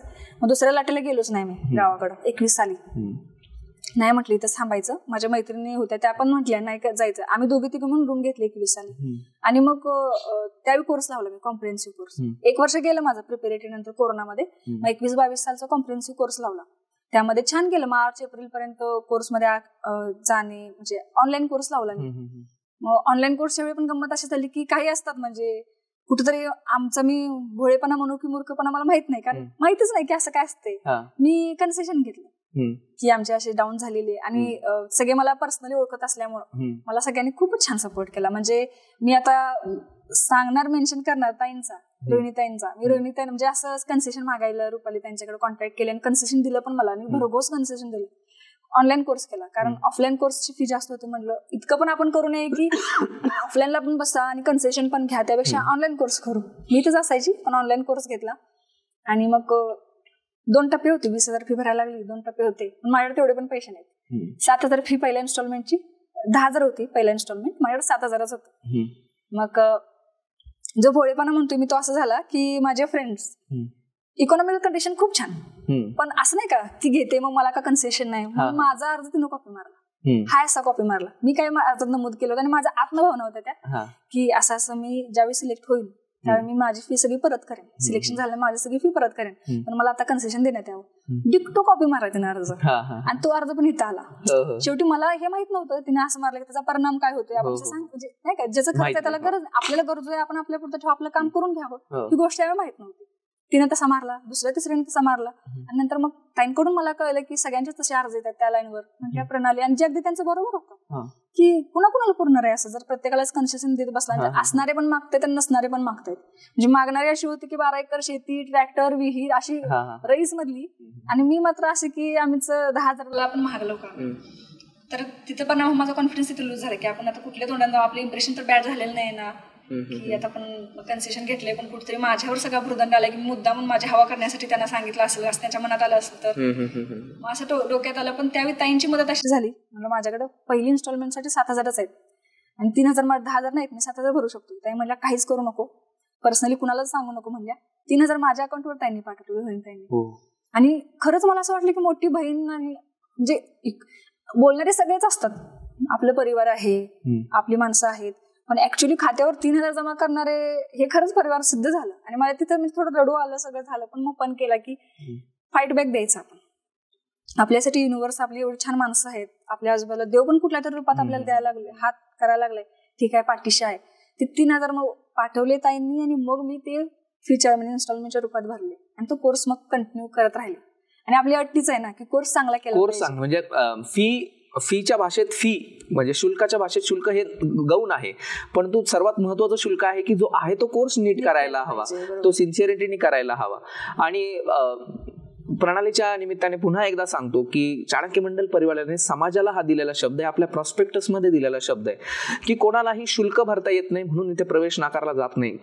कुठल्याही प्रकारचा जातीभेद, पंथभेद न करता सर्वांना योग्य त्या म्हणजे कन्सेशन्स आणि सवलती देऊन आपण हे शिक्षण प्रोव्हाइड करत असतो. आणि ज्या वेळेस संस्थेला त्याचा भुर्दंड बसतो, म्हणजे तुला सांगतो कधी कधी काय होतं की संस्थेच्या नियमात काही गोष्टी नसतात बसत, आपण काही नियम बनवलेत, पण अशा वेळेस तुला एक जसं तू ताईंचं उदाहरण सांगितलं तशा आपल्या सर्वच फॅकल्टी, रोहिणीताई असतील, धनंजय दादा असतील जे संभाजीनगरचं सकत्र बघतात, मयूर दादा, स्वप्नील दादा, केतन दादा, आणि किती नाव सांगावेत मी, असे सर्वच आपल्या ज्या फॅकल्टीज आहेत ना त्या अशा प्रत्येक विद्यार्थ्यांचं असं काहीतरी स्वतःच्या घरातून की संस्थेला पण त्याचा परिणाम नको किंवा तो रूल्स मध्ये पण बसवायचा आहे, पण विद्यार्थ्यांचं पण भलं झालं पाहिजे. तर असे सर्वच आपल्या फॅकल्टी आहेत आणि म्हणून आपण म्हणतो की आपण खरोखर परिवार आहोत. तर ते सांगत होती आता. मग तो फेज असा आला की थोडासा डाऊन फेज आला. त्यावेळेस आमचं घरचं असं की अक्षरशः आता घर विकूया की काय, इतकं म्हणजे थोडंसं डाऊन फेज आली की काय. पण त्यावेळी पण न डिस्टर्ब होता, ठीक आहे आपला रोजचा कोर्स नीट करायचीच मी, लेक्चर नीट, सेशन नीट करणार, दिलेला होमवर्क म्हणजे प्रत्येक लेक्चरला सिद्धार्थाचं क्वालिटी. आणि त्याच डोक्यात आलं की चला आपण 21 आपण CAPEFचा अटेम्प्ट देऊन टाकू. मग कारण बऱ्यापैकी मग तयारी झाली होती या कोर्समध्ये, निम्मा कोर्स झाला होता ऑगस्ट पर्यंत, लावला मार्चला मी, ऑगस्ट पर्यंत कोर्स झाला. त्याच्यावर मला वाटलं की CAPEF आपण 22ला काढूच शकतोय कारण चांगला स्कोर आला. ती 2 वर्ष माझ्यासाठी थोडीशी खडतर गेली. मध्यंतरी 2022 आलं परत कोर्स, म्हणजे चांगला स्कोर आला, पण मी झालो नाही क्लिअर CAPEFचा 21 सालचा, कारण एज पण माझं खूपच कमी, 20 होतं. मुंबईला पेपर आलो, म्हणजे ती सगळी फेज नंतर 22 साली मग आलं 22 साल, ते मग माझं डिप्रेशनसाठीच फेज. म्हणजे डिप्रेशन ऍक्च्युअल मध्ये ते स्ट्रॉंग तसलं डिप्रेशन नाही आलं मला, आपल्या लोकांना येत पण नाही काय आलं. पण मग असं झालं की स्वतःवर डाऊट यायला लागला. लोकांना, गावाकडचे लोक विचारायला लागलीत अजून किती वर्ष तुला, अजून काय करतेस, झालं का नाही तुझं कम्प्लीट. आणि माझ्या डोक्यात विसरून गेलो की माझं वय 21च आहे अजून, भाई माझं 21च वय आहे, पण ही विसरून गेलो मी. ह्यांचं म्हणजे असंच की अजून किती वर्ष, कवा आई वडिलांचं हलकं करणार, असं तसे म्हणजे डायरेक्टली. आता पहिला माघारी असायचे प्रश्न डायरेक्ट यायला लागले ते कुठल्या मनात. मग कारण सिव्हिल सर्व्हिसेसचा अभ्यास, ह्यात SSB सगळं चालूच होतं बरं काय कसं म्हणून. मग त्यात असं झालं की मी करू शकतोय का नाही शकतोय, रोज किती छान, मग दुसऱ्याच्या लाईफकडे बघायचं, ते किती मुक्त जगायला लागलं, त्यांना कसलं टेन्शन आहे का बघा. मग ह्यांची मला म्हणजे असं वाटलं का केला मी फाउंडेशन कोर्स, काय गरज होती, त्याच वेळी UPSCचा अभ्यास चालू केला असतं तर, म्हणजे मागच्या सगळ्या ह्याच्यावर मी करून काढायला लावली. काय गरज होती मला हे करायची, काय गरज होती मला NCC करायची. आता काय अभ्यासाला मला आता अभ्यास करायला लागला, वेळ लागायला लागलाय, कदाचित त्याच वेळी मी सिलेबस कव्हर केला असता वेळ लागला नसता. सारखं ओव्हर थिंकिंग करायची इतकी सवय लागली की मी म्हणजे पर्सनल गोष्ट आहे पण झोपताना पण मी काहीतरी मोबाईलवर लावायची भजन. म्हणजे आमचे आध्यात्मिक गुरूंची मला तर हेल्प झालीच, त्यांच्याशिवाय हे शक्यच नव्हतं. जगद्गुरु नरेंद्राचार्यजी महाराज, तर त्यांच्या सत्संगला जायची मी. तो वीकली एक माझ्यासाठी डोस असायचा. ठीक आहे, आपल्यासाठी देव आहे आपल्या बरोबर, ह्या गोष्टी असायच्या. त्यामुळे मला वाटतं मी डिप्रेशन मध्ये न जाण्याचं कारण ते होतं. मग स्वामींची भजनं लावायची, स्वामींची प्रवचनं लावायची. ठीक आहे, आपल्याला आपले स्वामीजी आहेत हे ऐकायचं, वरचेवर भेट द्यायची, ऑनलाईन समस्या घ्यायच्या, स्वामी असं होतं तसं होतं. मग तो एक पाठिंबा होताच. पण ज्यावेळी आपण ग्राउंडवर असतोय का नाही, म्हणजे मी स्वतः डायरेक्ट एक लिहिलं होतं की एखादा रेस कोर्स असतोय आणि आपल्याला कॅन्डिडेटला त्या रेस कोर्सवर ठेवलं जातं. आता तुम्ही पळायचंय, शर्यत करायची. आता तिथे आपल्याला चेअरअप करणारे आपले घरचे आहेत, आपल्याला सपोर्ट करणारे शिक्षक आहेत, आपले गुरु आहेत, सगळं आहे. पण पळायचं कुणाला आहे? पळायचं आपल्याला. आपली मेंटॅलिटी कुणाला चांगली ठेवायची? आपल्याला आहे. मग मी लक्षात घेतलं की पळायचं तुलाच आहे. फक्त हे सगळे चेअरअप करतील पण पळायचं तुला, आणि सुरुवातीला असतील आणि शेवटला असतील. सुरुवातीला ढकलून द्यायला असतील आणि शेवटला उचलून घ्यायला असतील. तोवर तुला पळायचंच आहे असं स्वतःला मग सेल्फ टॉक करायला लागलं. Over thinking. कविता तर माझ्या चालूच होत्या, अजून कालच केली एक कविता की आपण ऐकणार आहे एखादी कविता. हा, कालचीच ऐकून मी ताजी. तर ते कवितांचं एक चालू होतं ओव्हर थिंकिंग. मग कविता करायचीच. पण मग एक स्टेप अशी आली की मी सरांची भाषण परत ऐकायला मध्ये असं झालं की क्लर्कला करतो मी, जाऊ सगळं सोडतो मी, काहीतरी असं कुठलं तर क्लर्क म्हणून एक एनडीए ना आपलं पुण्यातलं, तिथे असं कानावर पडलं की एनडीए मध्ये क्लर्कच्या जागा निघाल्या. आणि मग ठीक आहे, 30-35,000 पगार असतोय, चांगलं वेल, आपल्याला तिथे राहायला घर मिळते. मग मी विचार केला ठीक आहे आपलं राहण्याखाण्याचं तर असं म्हणजे लय विचार करून क्लर्क करू. मग माझी एक खास मैत्रीण जिओलॉग, जे आपण म्हणतोय का नाही सिस्टर फ्रॉम अनदर मदर, असं तशी मला डबा पहिल्या वर्षापासून ती आणायची. 2 वर्ष तिचा डबा आणत होती. म्हणजे मेंटली मला काय वाटलं की मी तिला बोलायचे, असं झालं. ती पॉझिटिव्हिटीची नदीच, ती मला असं कधी डोक्याचं जाणून देणार नाही की बाबा तुझं खरंच, ती प्रत्येक वेळी माझं पॉझिटिव्ह मला दाखवणार, तू अशीच बघ, तू तशी, आणि वेळोवेळी पत्र लिहिणार, पत्रात दाखवून देणार. मी ती म्हणायची मी तुला समोर सांगायला गेली की तू निगेटिव्ह बोलतेस, राहू दे. मग ती पत्रात लिहून देणार तुझ्यात खरंच फायटिंग स्पिरिट आहे वगैरे. मग त्यात कोर्स केला मी, ते क्लर्कचं डोक्यात घेतलं तिच्या, तिने पण माझ्यावर डोक्यात घेतलं. पण तिची पण अशी केली श्रीमंत नाही, दोघे म्हणून क्लर्कसाठी ट्राय करू. त्यासाठी आम्ही 3 महिन्याचा कोर्स लावला टायपिंगचा कोर्स लावला. एक रिक्वायरमेंट असते 30-40 मराठी टायपिंग. मग ते नंतर वाटलं काय केलं आपण हे टायपिंग, म्हणजे त्यावेळी. आणि पण मग 2 तास रोज टायपिंग करायचं, जिद्द अशी की 3 महिन्यात जागा निघतील, आपण 1.5 महिन्यात कोर्स संपून टाकला पाहिजे. टायपिंग आपलं 30 स्पीड बसलंच पाहिजे. मग 2-2 तास हे दुखायला लागलं, 2-2 तास बसू. मग आता दुखण्याकडे लक्ष देणं, म्हणून काय करायचं, सरांची जी सिरीज आहेत का नाही, पर्यावरण, जय भारत जय जगत, 21वे शतक भारताचे, सगळ्या सिरीज कानात टाकायचं. 2 तासाचं सरांचं सेशन आणि 2 तासाचं टायपिंग स्पीड. सेशन चालू झालं की इकडे टायपिंग चालू, सेशन थांबलं की टायपिंग बंद. म्हणजे इकडे मेंदूला काम, इकडे हाताला काम. नंतर सिरीज संपली. म्हणजे मला वाटतं त्या गोष्टींमध्ये पण सरांचं कुठेतरी होतं म्हणून डोक्यात राहिलं की हा ठीक आहे आपलं काम मोठं आहे. क्लर्क तर टेम्पररी. नंतर कळलं की तो निर्णय चुकला होता. त्या जागा निघणं म्हणजे निघल्या, त्या दुसऱ्या वर्षी निघल्या, आणि त्या काहीतरी त्याचं मिसइन्फॉर्मेशन झाली होती आम्हाला. पण तरी सुद्धा मग तो कोर्स चालू राहिला आमचा कॉम्प्रिहेन्सिव्ह. मी त्या डोक्यात घेतले की ऑक्टोबर-नोव्हेंबर आलं 2022 ला, म्हणलं आपली दिशा चुकली आहे. 3 महिने म्हणजे आपण त्या ह्याच्यात घालवल्यात, कोर्स करत टायपिंग काय उपयोग नाही. पण ठीक आहे म्हणलं, आली आपल्याला स्किल तर काय वाईट झालं. आणि मग ऑक्टोबरमध्ये निर्णय घेतला की ऑप्शनल तयार नाही आहे आपला, युपीएससीचा सीएपीएफचा ऑप्शनल तयार नाही. मला माहिती होतं प्रिलिम्स निघाल माझी, पहिल्या अटेम्प्टमध्ये प्रिलिम्स निघाल, पण मेन्सला अडकणार. माझी जिद्द अशी मला पहिल्या अटेम्प्टमध्ये काढायचंच आहे. म्हणजे ती थोडीशी वेडी आशा म्हणतोय काय तसं काढायचंच आहे. मग चला आपण सीएपीएफ करू. सीएपीएफ डुएबल आहे, त्यात काय पेपर 1, पेपर 2, पेपर 2 ला रिटर्न असते, ती तयारी आहेच. आणि रनिंगचा आपल्या एनसीसीमुळे झालंच होतं. इंटरव्ह्यू तर आपण तशी फोडून होतो इंटरव्ह्यू. चला मग ऑक्टोबर-नोव्हेंबरला डोक्यात घेतले की सीएपीएफ करू. मार्ग काढत गेलो, ते डोक्यात घेतल्यावर सीडीएस निघली, तर अजूनच त्यांना छान वाटलं. ते इकडे एसएसबीची तयारी चालू. मी लक्ष्मीला म्हटलं की काय नाही, आता तरी मला सीएपीएफचा शांतपणे अभ्यास करता येईल. एसएसबीच्या जायचं निमित्त आहे, मी रिटर्नचा अभ्यास शांतपणे करतो. त्यांच्या डोक्यात असते 6 महिने असायचं ना रिटर्न नंतर एसएसबी. त्यावेळेस मी सीएपीएफचा अभ्यास केला 22 साठी. तिथं पण बॅड लक असं झालं की करंट अफेअर्स वाचलं छान, मी केला अभ्यास छान केला होता, पण प्रश्न नेमकं अनप्रेडिक्टेबल पब्लिक सर्व्हिस कमिशन म्हणजे युपीएससी ठरलेलं आहे. करंट अफेअर्सचा ट्रेंडच बदलला त्यांनी. जवळजवळ 25 प्रश्नाचा लॉस झाला मला तिथं. करंट अफेअर्स थोडे प्रश्न असतील, वन लाइनर वगैरे आले होते त्या वर्षी आणि एकदम फॅक्च्युअल आले होते जे जनरली युपीएससीचं तसं पॅटर्न ट्रेंड ते 23ला झालं. 23ला झालं ते माझ्या फेवर मध्ये आलं. पण 22ला असं झालं की मी वन लाइनर करून गेलो आणि आले डिटेल मध्ये अनालिटिकल टाइम. ओके. त्यामुळे तिथं लॉस झाला आणि मॅथ्स मी केलंच नव्हतं. म्हणजे माझा ब्लंडर होता की मी मॅथ्स न करणं, तसं पण आवडत नाही म्हणून मॅथ्स सोडून झालं. मग 22ला रिटर्नच झालं नाही.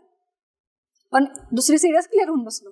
परत दुसऱ्यांदा सीडीएस क्लिअर झाली. परत मम्मी पप्पा म्हटलं जाऊ दे, सीएपीएफ नाही पण सीडीएस दुसऱ्यांदा क्लिअर झाले. मग मम्मी म्हणायला लागली ठीक आहे म्हणजे बघ तू एवढी मोठी परीक्षा पास होत्यास म्हणजे तू होशील बघ. मग सगळ्यांना थोडासा कॉन्फिडन्स आला. मला वाटते सीडीएस ती एक दांडी म्हणजे आपण म्हणतो की नाही ती फांदी होती ज्याला त्याला काठीचा आधार तसं काहीतरी तसं बरोबर तशी मला मिळाली. आणि हे स्वतःसाठी पण असतंच आणि सर्वात महत्वाचं घरच्यांसाठी काहीतरी होत आहे म्हणजे करतोय असं काहीतरी. तसं झालं. मग तो अभ्यास परत एकदा थोडं मग मध्यंतरी मग ब्रेक घेतला. 22चा अटेम्प्ट झाला नाही म्हटलं मग आता म्हटलं 23 नियोजन करायचं. मी कच्ची वेळ घातली होती त्यातच नियोजन करायचं. स्वतः कविता चालूच पण थोडासा मला वाटतं त्या फेज मध्ये बाहेर आलो. स्वतः शंका घेण्याची जी फेज होती मला करू शकेन का नाही, आमची परिस्थिती किती डाऊन झाल्या, त्यातनं बाहेर आलो आणि मग 23चा अटेम्प्ट दिला.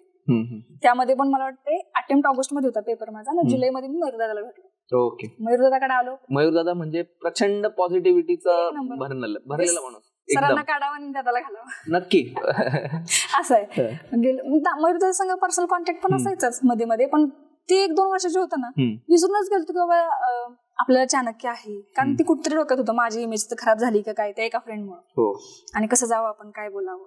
मयूरदादाला शेवटी आलो असं बाबा कुठेतरी बाबा 3 वेळा मी सीडीएस रिटर्न क्लिअर झालेला आहे. 3 वेळा झाले होते तेवढ्यात क्लिअर करून. आणि मला कुठं लेक्चर देतील का दादा आपल्या फाउंडेशन कोर्सवर कोर्सवर जेणेकरून मला 1000 रुपये तरी मिळतील, माझा खर्च तरी निघेल. दादा म्हटलं तू असं का करण्यासाठी मला सांग. म्हणलं असं जरा परिस्थिती अशी आहे. तुझा अटेम्प्ट किती झालाय. म्हणलं सीएससीचा एक झालाय, सीएपीएफचा एक झालाय. असं बसला बस म्हणलं प्रणाली तुझ्याकडून ही अपेक्षा नाही. लोक 4-4 वर्ष करतायत आणि तू एका अटेम्प्ट मध्ये एवढी खचलीस. मग रेणुताई तिथूनच आल्या. रेणुताई आल्या मग काय तलवारच. दादा म्हटलं बघा म्हणे दादा म्हटला हिचाच प्रॉब्लेम नाहीये, महाराष्ट्रातल्या पोरांचाच प्रॉब्लेम आहे, लगेच गिव्हअप करण्याचं. हे काय म्हणलं काय होते आपल्याला आपल्या इतिहासाचा विसर पडलाय.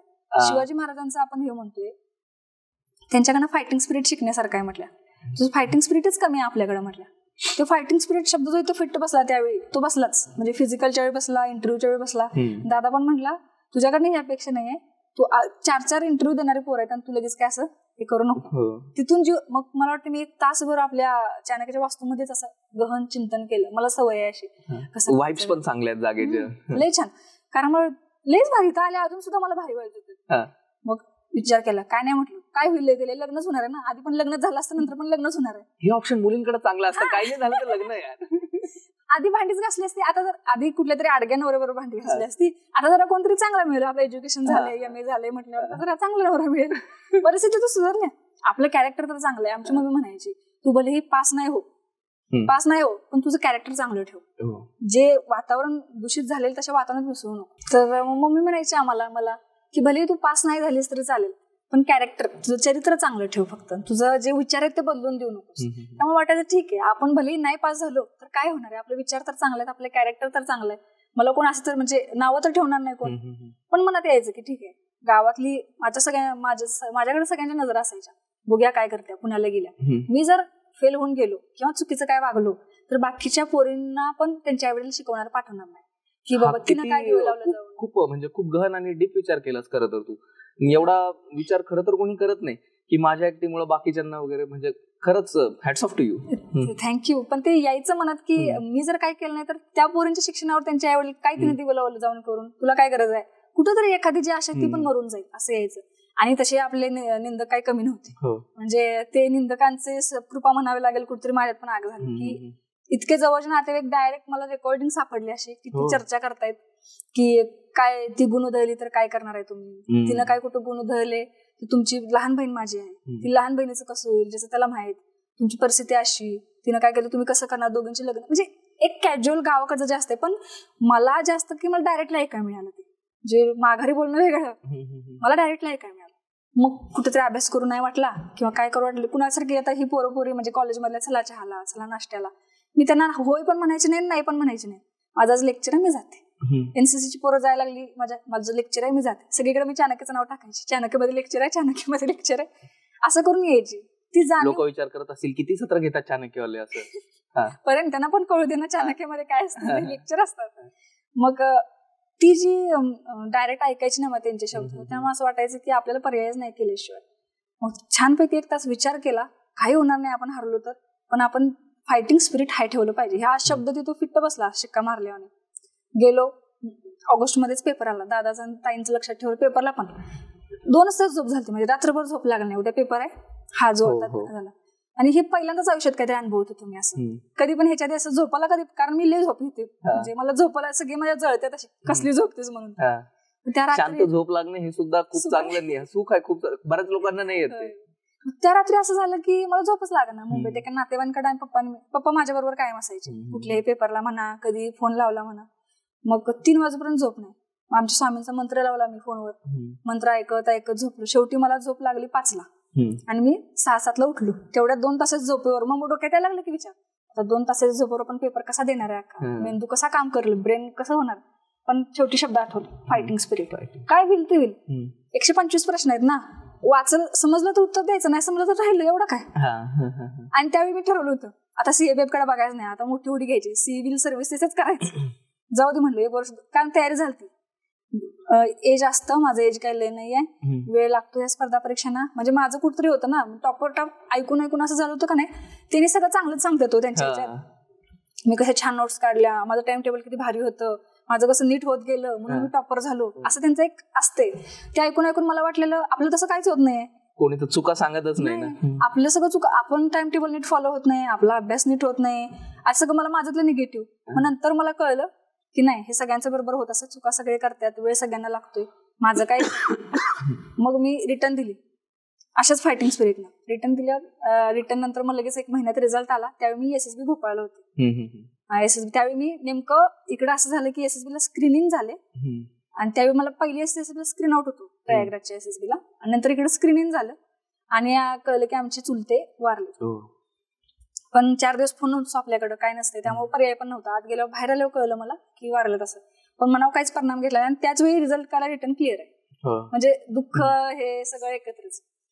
मग माझ्या बहिणीला ठरवलं की आम्ही, म्हणजे माझी बहीण प्रज्ञा, तिला म्हणलं की तिला पण आणायचं पुण्यात. आता आपण, माझं जरा गाडी रुळायला लागली, आता माझ्याकडनं काहीतरी होईल असं वाटते, तिला आणू, तिचं एम ए चालू करू, ऍटलिस्ट ती त्या वातावरणात बाहेर पडेल काय न करण्याच्या. त्यावेळी फिजिकलची तयारी चालू केली, आणि मला वाटतं तिचा त्यात लय मोठा रोल आहे. जे 4-5 वर्षात जेवढं सुखी आयुष्य जगलो नाही पुण्यात, तेवढं मी तिच्यामुळे जगलो.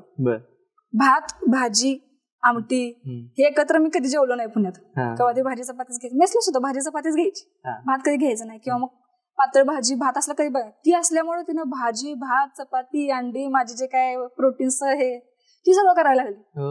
इतकं माझ्या आयुष्यात म्हणजे रिलीफ झालं ती आल्यामुळे. तिचं कॉलेज करत, खरं तर ती लहान बहीण आहे, लहान आहे, आणि आजोबा सुद्धा तिचा स्वभाव बघितलं की तिला मोठी म्हणतात, मला लहान म्हणते. तिची इतकी मॅच म्हणजे विचार हे आहेत. मग ती स्वतःचा माझा डबा करून मी सकाळी 5:30ला जायची. आणि मला वाटतंय मला प्रतीक दादा गाठ पडला, आपल्या अक्षय दादा निर्ले आहे ना, IRS झालेला, त्याचाच रूममेट होता प्रतीक दादा. आणि तो अक्षय निर्ले निघाला कोल्हापूरचा. ती पण वेगळी स्टोरी की त्याची माझी गाठ कशी पडली. कळलं की असं कर्वेनगर मधला एक पोरगा झालेला आहे आणि तो कोल्हापूरचा आहे. एका बसमध्ये मला ती दिदी म्हटली कॉलेजवर येताना. मग मी तशीच कोण आहे माहिती, पण कोल्हापूरचा आहे, आपल्याकडच्या जाऊया भेटूया. तो पण योगायोगानं CAPF झाला होता क्लिअर. तो पण 125 रँक होती 20 सालची. मग म्हटलं बेस्टच, आपल्याला एक हेच घावलं, गाईडच घावला.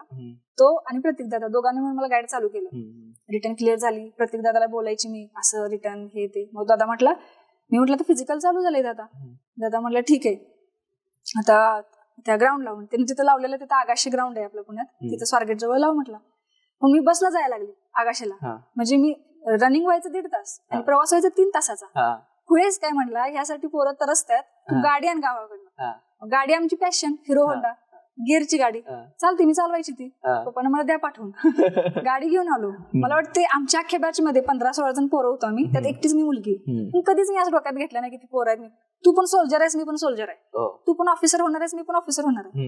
मी मुलींसारखं नखरं पण कधी केलं नाही, काय भावा काय म्हणून असंच बोलणार. त्यामुळे त्यांना पण पहिल्या त्यांना आवड वाटायचं, म्हणजे रनिंग करताना समजा आता पळायला लागलोय आम्ही, तर ती पण मुलगी संग कसं पळू. पण नंतर मी स्वतः 8 राऊंड पळायला लागलो.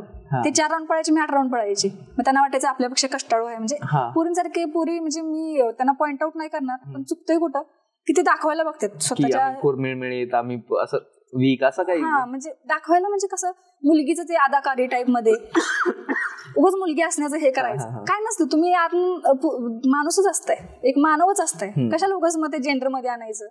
मग मी तसे काहीच वागायचे. माझं रनिंग भलं, लॉंग जम्प भली आणि मी भली. तुम्ही यायचं पळा नसेल तर राहते. म्हणजे नंतर मग ते फ्रेंडशिप मध्ये आमचे चांगलं झालं, बॉन्डिंग झालं ग्राउंडवर म्हणा. त्यांना पण वाटायला लागलं की पोरगीसारखे काय नखरे बिखरे असलं काय मला जमायचं नाही, जमत बी नाही. करायला लागलो मग ग्राउंड. इकडे माझं ग्राउंड कसं व्हायचं, सकाळी 5:15 जायची, 6 ते 9 तिथंच. मग गाडीवरनं जायचं, टू व्हीलरवरनं यायचं, आपली गेअरच्या गाडीवरनं. मग ही येऊपर्यंत माझी बहीण उठून माझं जेवण, माझा जो खुराक ते सगळं तयार करून ही 10 वाजता कॉलेजला जाणार. ही नवीन पुण्यात आलेली तरी सुद्धा एकदम रोळल्यासारखं करून ठेवून जाणार. माझं रात्रीचे हरभरे भिजून घालायचे असतात ना, सकाळी खायची. कधीच मी ठेवलं नाही. तिनंच रात्री ठेवायची भिजत ती आणि मी सकाळी खाऊन जायची. म्हणजे युनिव्हर्स पण कसं तुम्हाला पुरवतं सगळं, मला हे सांगायचं यातून. माझी इच्छा होती जाम करायची, पण मग सगळं त्या टायमाला पुण्यात बहीण येणं, मम्मी पप्पांनी तिला पाठवणं, तिचं पण कॉलेज रुळायला लागणं आणि माझं पण फिजिकलला माझं मदत होणं. आणि मग फिजिकल झालं छान. मग त्यात पण थोडे आले संघर्ष, त्यात प्रत्येक गोष्ट उलगडत बसायचं नाही. पण फिजिकल क्लिअर झालं. मेडिकलमध्ये प्रॉब्लेम आला. मेडिकल म्हणजे मला चरबीची गाठ होती, त्यामुळे ते काय त्यांचं एक नॉमिनल प्रोसिजर TR. आम्हाला काय माहित की नंतर होईल न होईल. आमच्या स्वामींचं तिने एका बाजूने पारायण चालू केलं, मम्मीने एका बाजूने पारायण चालू केलं आणि पप्पाने एका बाजूला पारायण चालू केलं. अहो म्हटलं तुम्ही तिघांनी जर स्वामींना कोरडं काय टाकलं ते करणारच. ह्या तिघांनी पारायण. तो 2 दिवस लेस टेस्ट झाले माझ्या. टेस्ट झाल्या नेमकी ती चरबीचीच आहे का कशाची आहे बघायला वगैरे. पण ती नंतर त्यांनी मला केलं, पण आपल्याला माहित नाही ना खरोखर करतात, विश्वास बसना की करतील का नाही. पहिलाच वेळ त्यातल्या त्यात. हो, फिजिकल झालं की आपण रनिंग मागं पडलो नाही. लॉंग जम्प मध्ये पोरी रिजेक्ट होतात. म्हणजे आमचं फिजिकलला 10 पोरी होतो, आम्ही 11 पोरी होतो. त्यातून आम्ही तिघीच फिजिकल क्लिअर झालो. मुलींसाठी जरा टफ म्हणतात, पण झालो. हे आनंद. मेडिकलमध्ये अडकलं वाटलं नाही, पण मेडिकलमध्ये अडकलो. त्यामुळे सगळ्यांना अनएक्सपेक्टेड होते. माझी इच्छा एवढीच होती, मी फक्त काय आपल्या हातात नसतं ना, नसतं मेडिकलचं कायच असणार आपल्या हातात. मला वाटलंच नाही की अडकीन मी असं. आणि मग मी मेडिकलला 2-3 दिवस, आणि नेमकं माझे शनिवार आल्यामुळे ती टेस्ट सोमवारी गेली. त्यामुळे तो स्ट्रेसचा पिरियड वाढला. ह्यांनी पण पारायण चालू केली इकडं, ह्यांचं जे स्पिरिच्युअल मार्गानं, मी माझ्या स्ट्रेसमध्ये. आणि शेवटी फायनली त्यांनी मग मी घरात सांगून दिलं की मी अनफिट आहे. रिझल्ट यायच्या आधीच सांगून दिलं मी की मेडिकल अनफिट झालं आणि मी सिव्हिलची तयारी चालू करणार आहे. त्यांना पटाना कसं असं तसं म्हणलं, झालं तर झालंय. आणि मग शेवटी ज्यावेळी आला रिझल्ट, त्यावेळी जेवढा हा रिझल्ट लागला आनंद झाला नव्हता, फायनल रिझल्ट, तेवढा आनंद मेडिकल फिट झाल्यावर आनंद झाला सगळ्यांना. कारण काय माझी चूक नसताना मला भोगावं लागणार होतं ना, जर अनफिट झाला असतं तर. माझी त्यावेळी इच्छा एवढीच होती की मी दिलेला कशी पोचावी. जे इंटरव्ह्यू नंतर बघता येईल, पास होईल पण तिथे पण जाणं ही माझ्यासाठी अभिमानाची गोष्ट होती, एवढ्या सामान्य कुटुंबातून.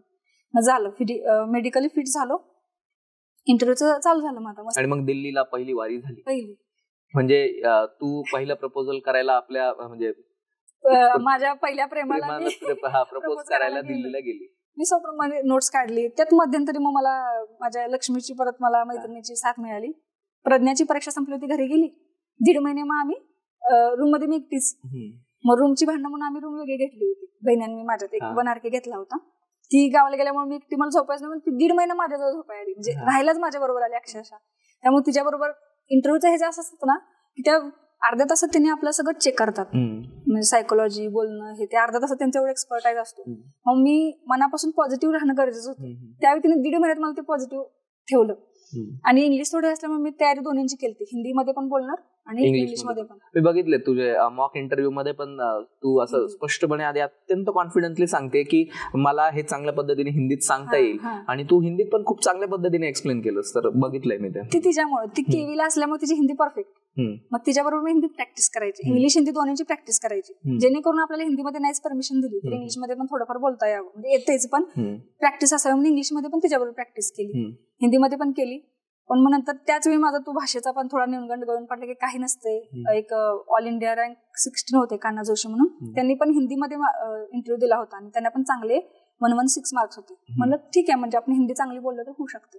इंटरव्ह्यू मध्ये पण असं झालं की ग्रुप डिस्कशन असतील ऑनलाईन, पण तो फेज शांततेचा होता माझा इंटरव्ह्यूचा. मला असं काही विशेष अडचण आली नाही.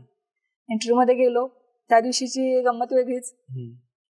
इंटरव्ह्यूला म्हणजे पहिल्यांदा असं कधी नाही ती भीती म्हणजे काय, म्हणजे 1000 लोकांसमोर भाषण करे पूर्वी मी, पण जे होतं आयुष्यात आपलं स्वप्न आहे युपीएससी मध्ये काय आहे सगळ्यांचे फोटो बघायचे मी सुटाबुटातले. मग आज माझ्यावर तो प्रसंग आलाय. मी अक्षरशः अशी रूमच्या बाहेर बसलेली, आतून जायचं होतं असं, आणि माझा कसा पडायला लागला कोरडा आपोआपच.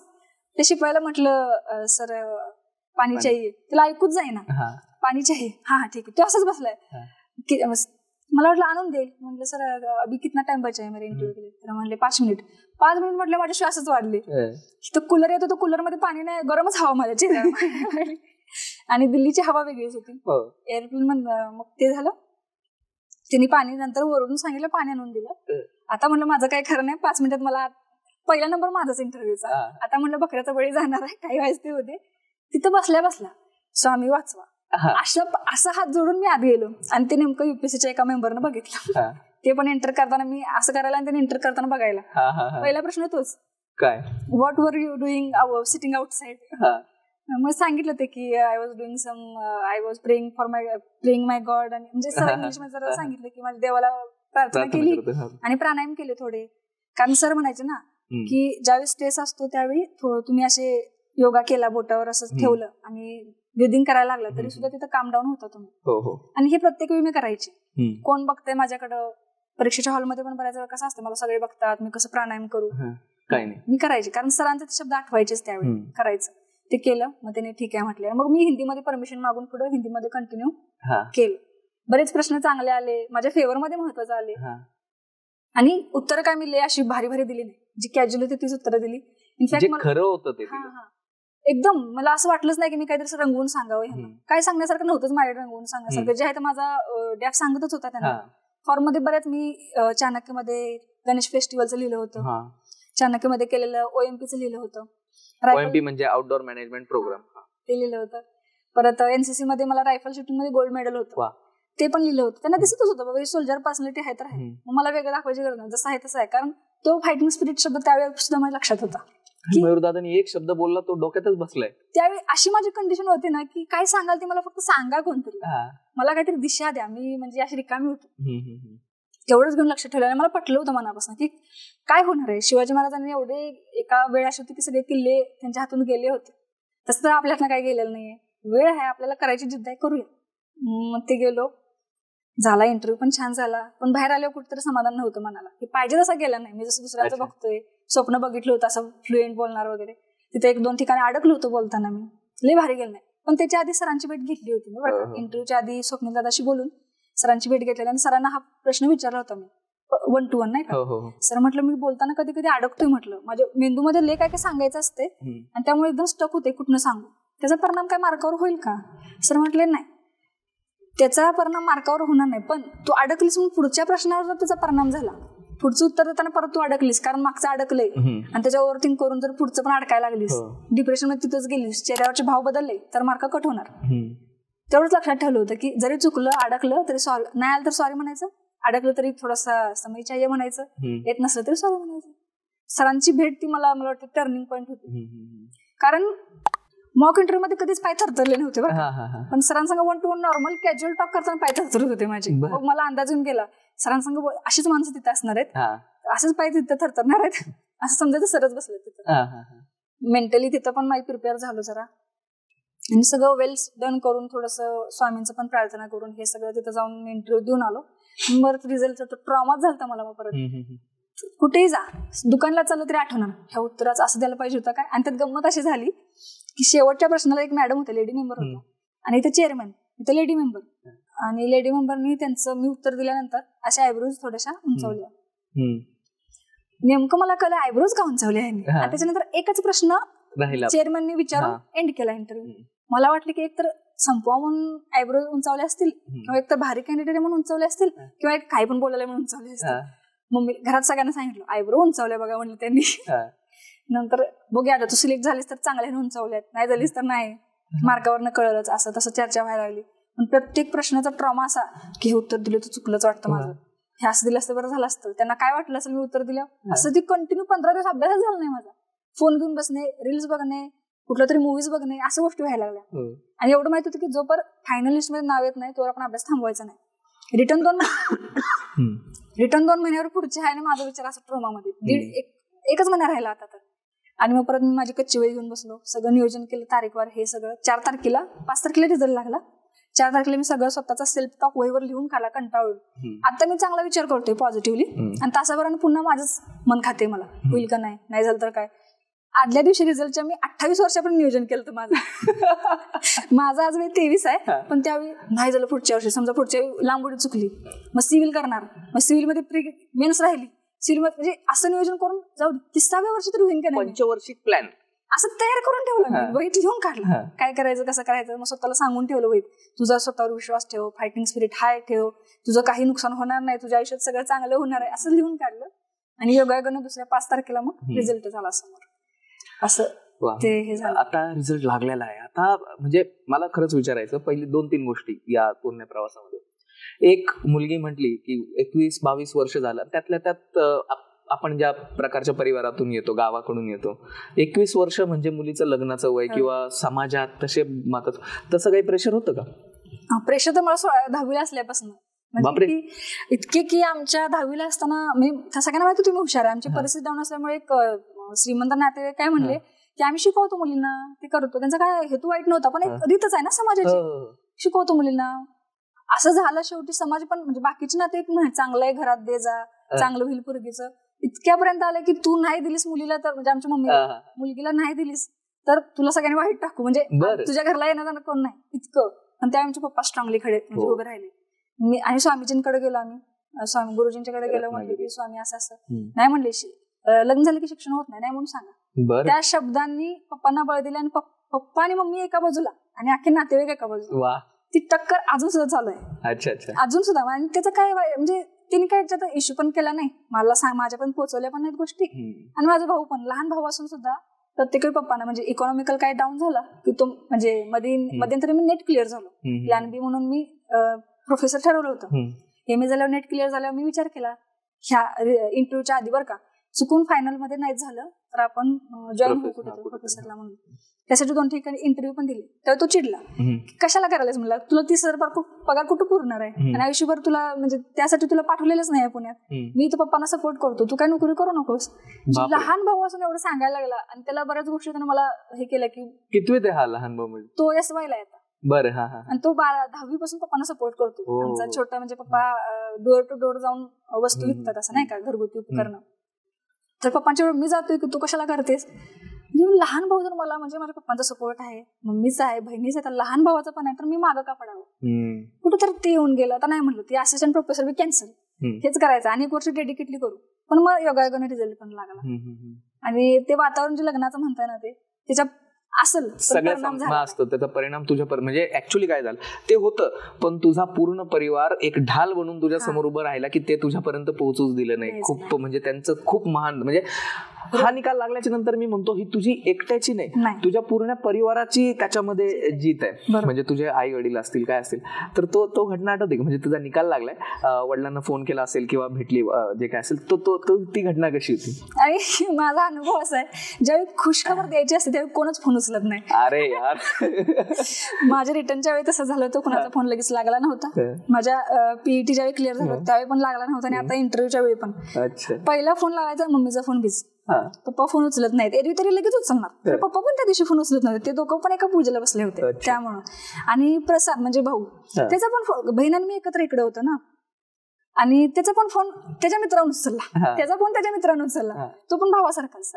तर त्याला सांगितलं असं पास झालं, त्यानं फोन कट केला, हातात फटाक्याच्या माळ्या घेऊनच गोल फिरायला लागला, आनंदानं फटाक्या उडवायला लागले, तिथं जल्लोष चालू झाला, पेढे आणले सगळे. मी इकडे होतो, मला अजून ते कळलं नाही की झालं, मी ट्रॉमा मध्ये खरोखर झालंय काय कळत, विश्वास बसत नाहीये.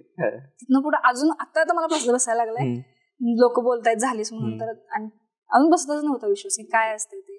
तर मला आता एक असं विचारायचंय तुला की काय बदल होतो त्या दिवशी निकाल लागला, त्या PDF मध्ये नाव वगैरे आलं, आणि जीवनात काय बदल झाले.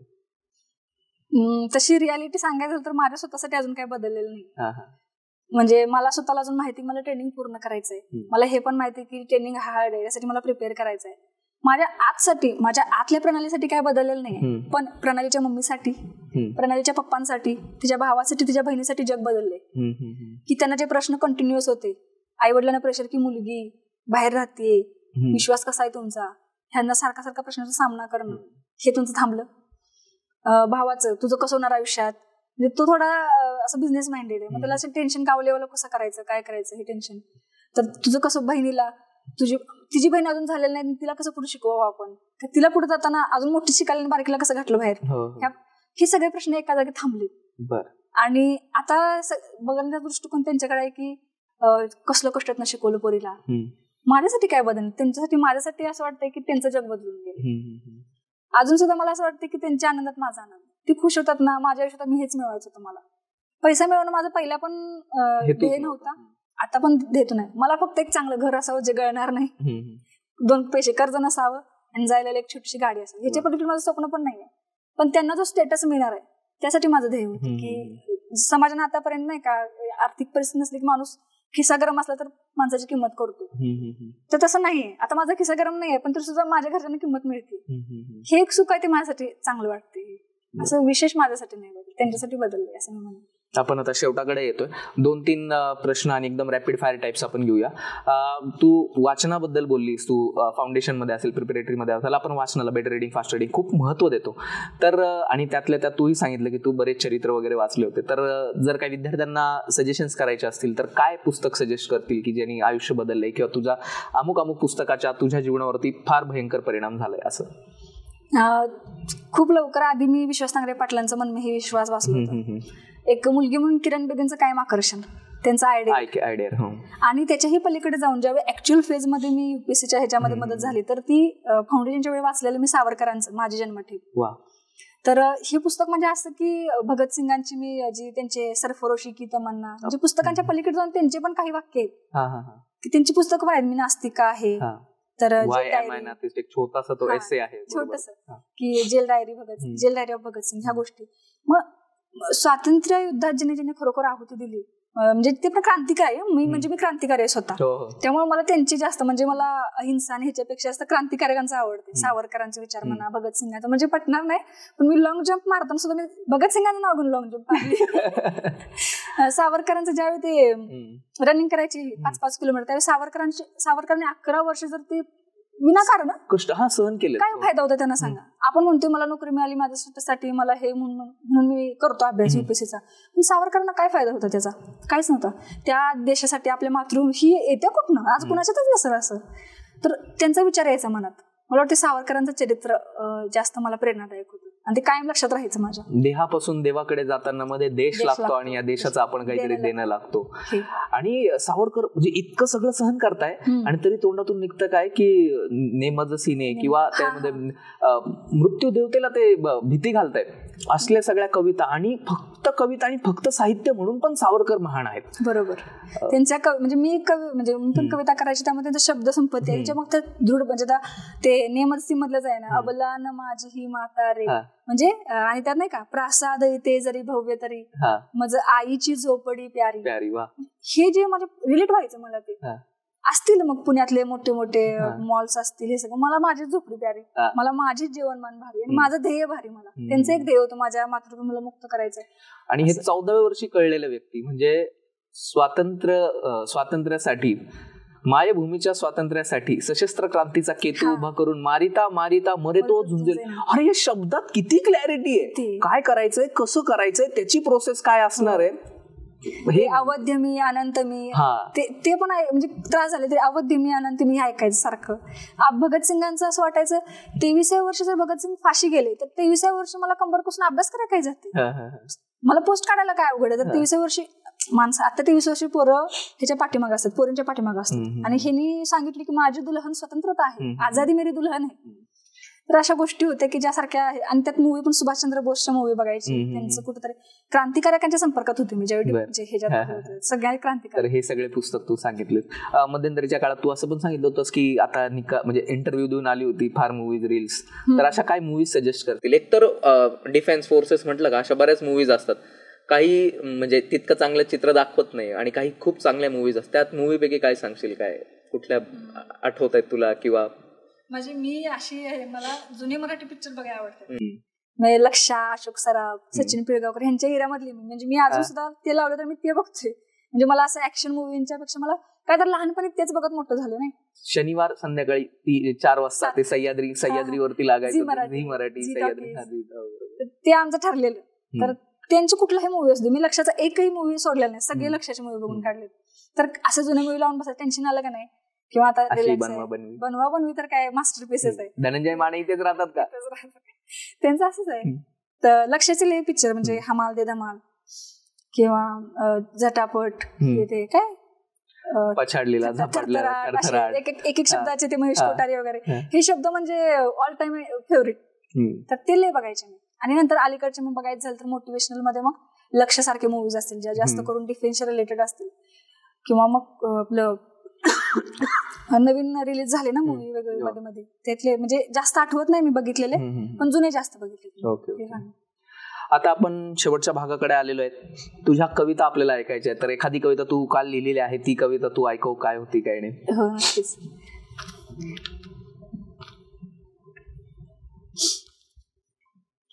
आणि कवितांचं असं आहे ना की रिझल्ट लागून गेला, सगळं झालंय, मला वाटलं तर पोस्ट म्हणजे रिझल्ट लागल्यावर लोकांचे प्रश्न थांबतील, पण ते डबल झालेत. ह्याच्या आधी प्रश्न काय असायचे, तुझं कधी होणार, आता प्रश्न काय, तुझं ट्रेनिंग कधी असणार, तुझं पोस्टिंग कुठं असणार, अच्छा महाराष्ट्राच्या बाहेर असणार का, मग तू कसं जाणार, मग मुली असतात का तिथं, किंवा मग असे, मग तुझं काय काम असणार, मग मी म्हणणार 135 जेवण, एवढं मोठं तुला जमल का. अरे म्हणजे प्रश्न आधी एका दुसरा प्रश्न, आता डबल प्रश्न त्यांचे. पण एक त्यात समाधान हे म्हणजे मला कळलंय की कुछ तो लोग कहेंगे लोगों का काम है कहना. मग ते आता तथ्य मला कळलं, आणि मग वाटायला लागले की आता आपण ह्याच्यात थांबून चालणार नाही, अजून मोठं उंच भरारी घ्यायला पाहिजे. ही सिच्युएशन काल म्हणजे बसमधनं मी काल झालो कोल्हापुरातनं पुण्यात येता बसमधनं सुचली बरं का.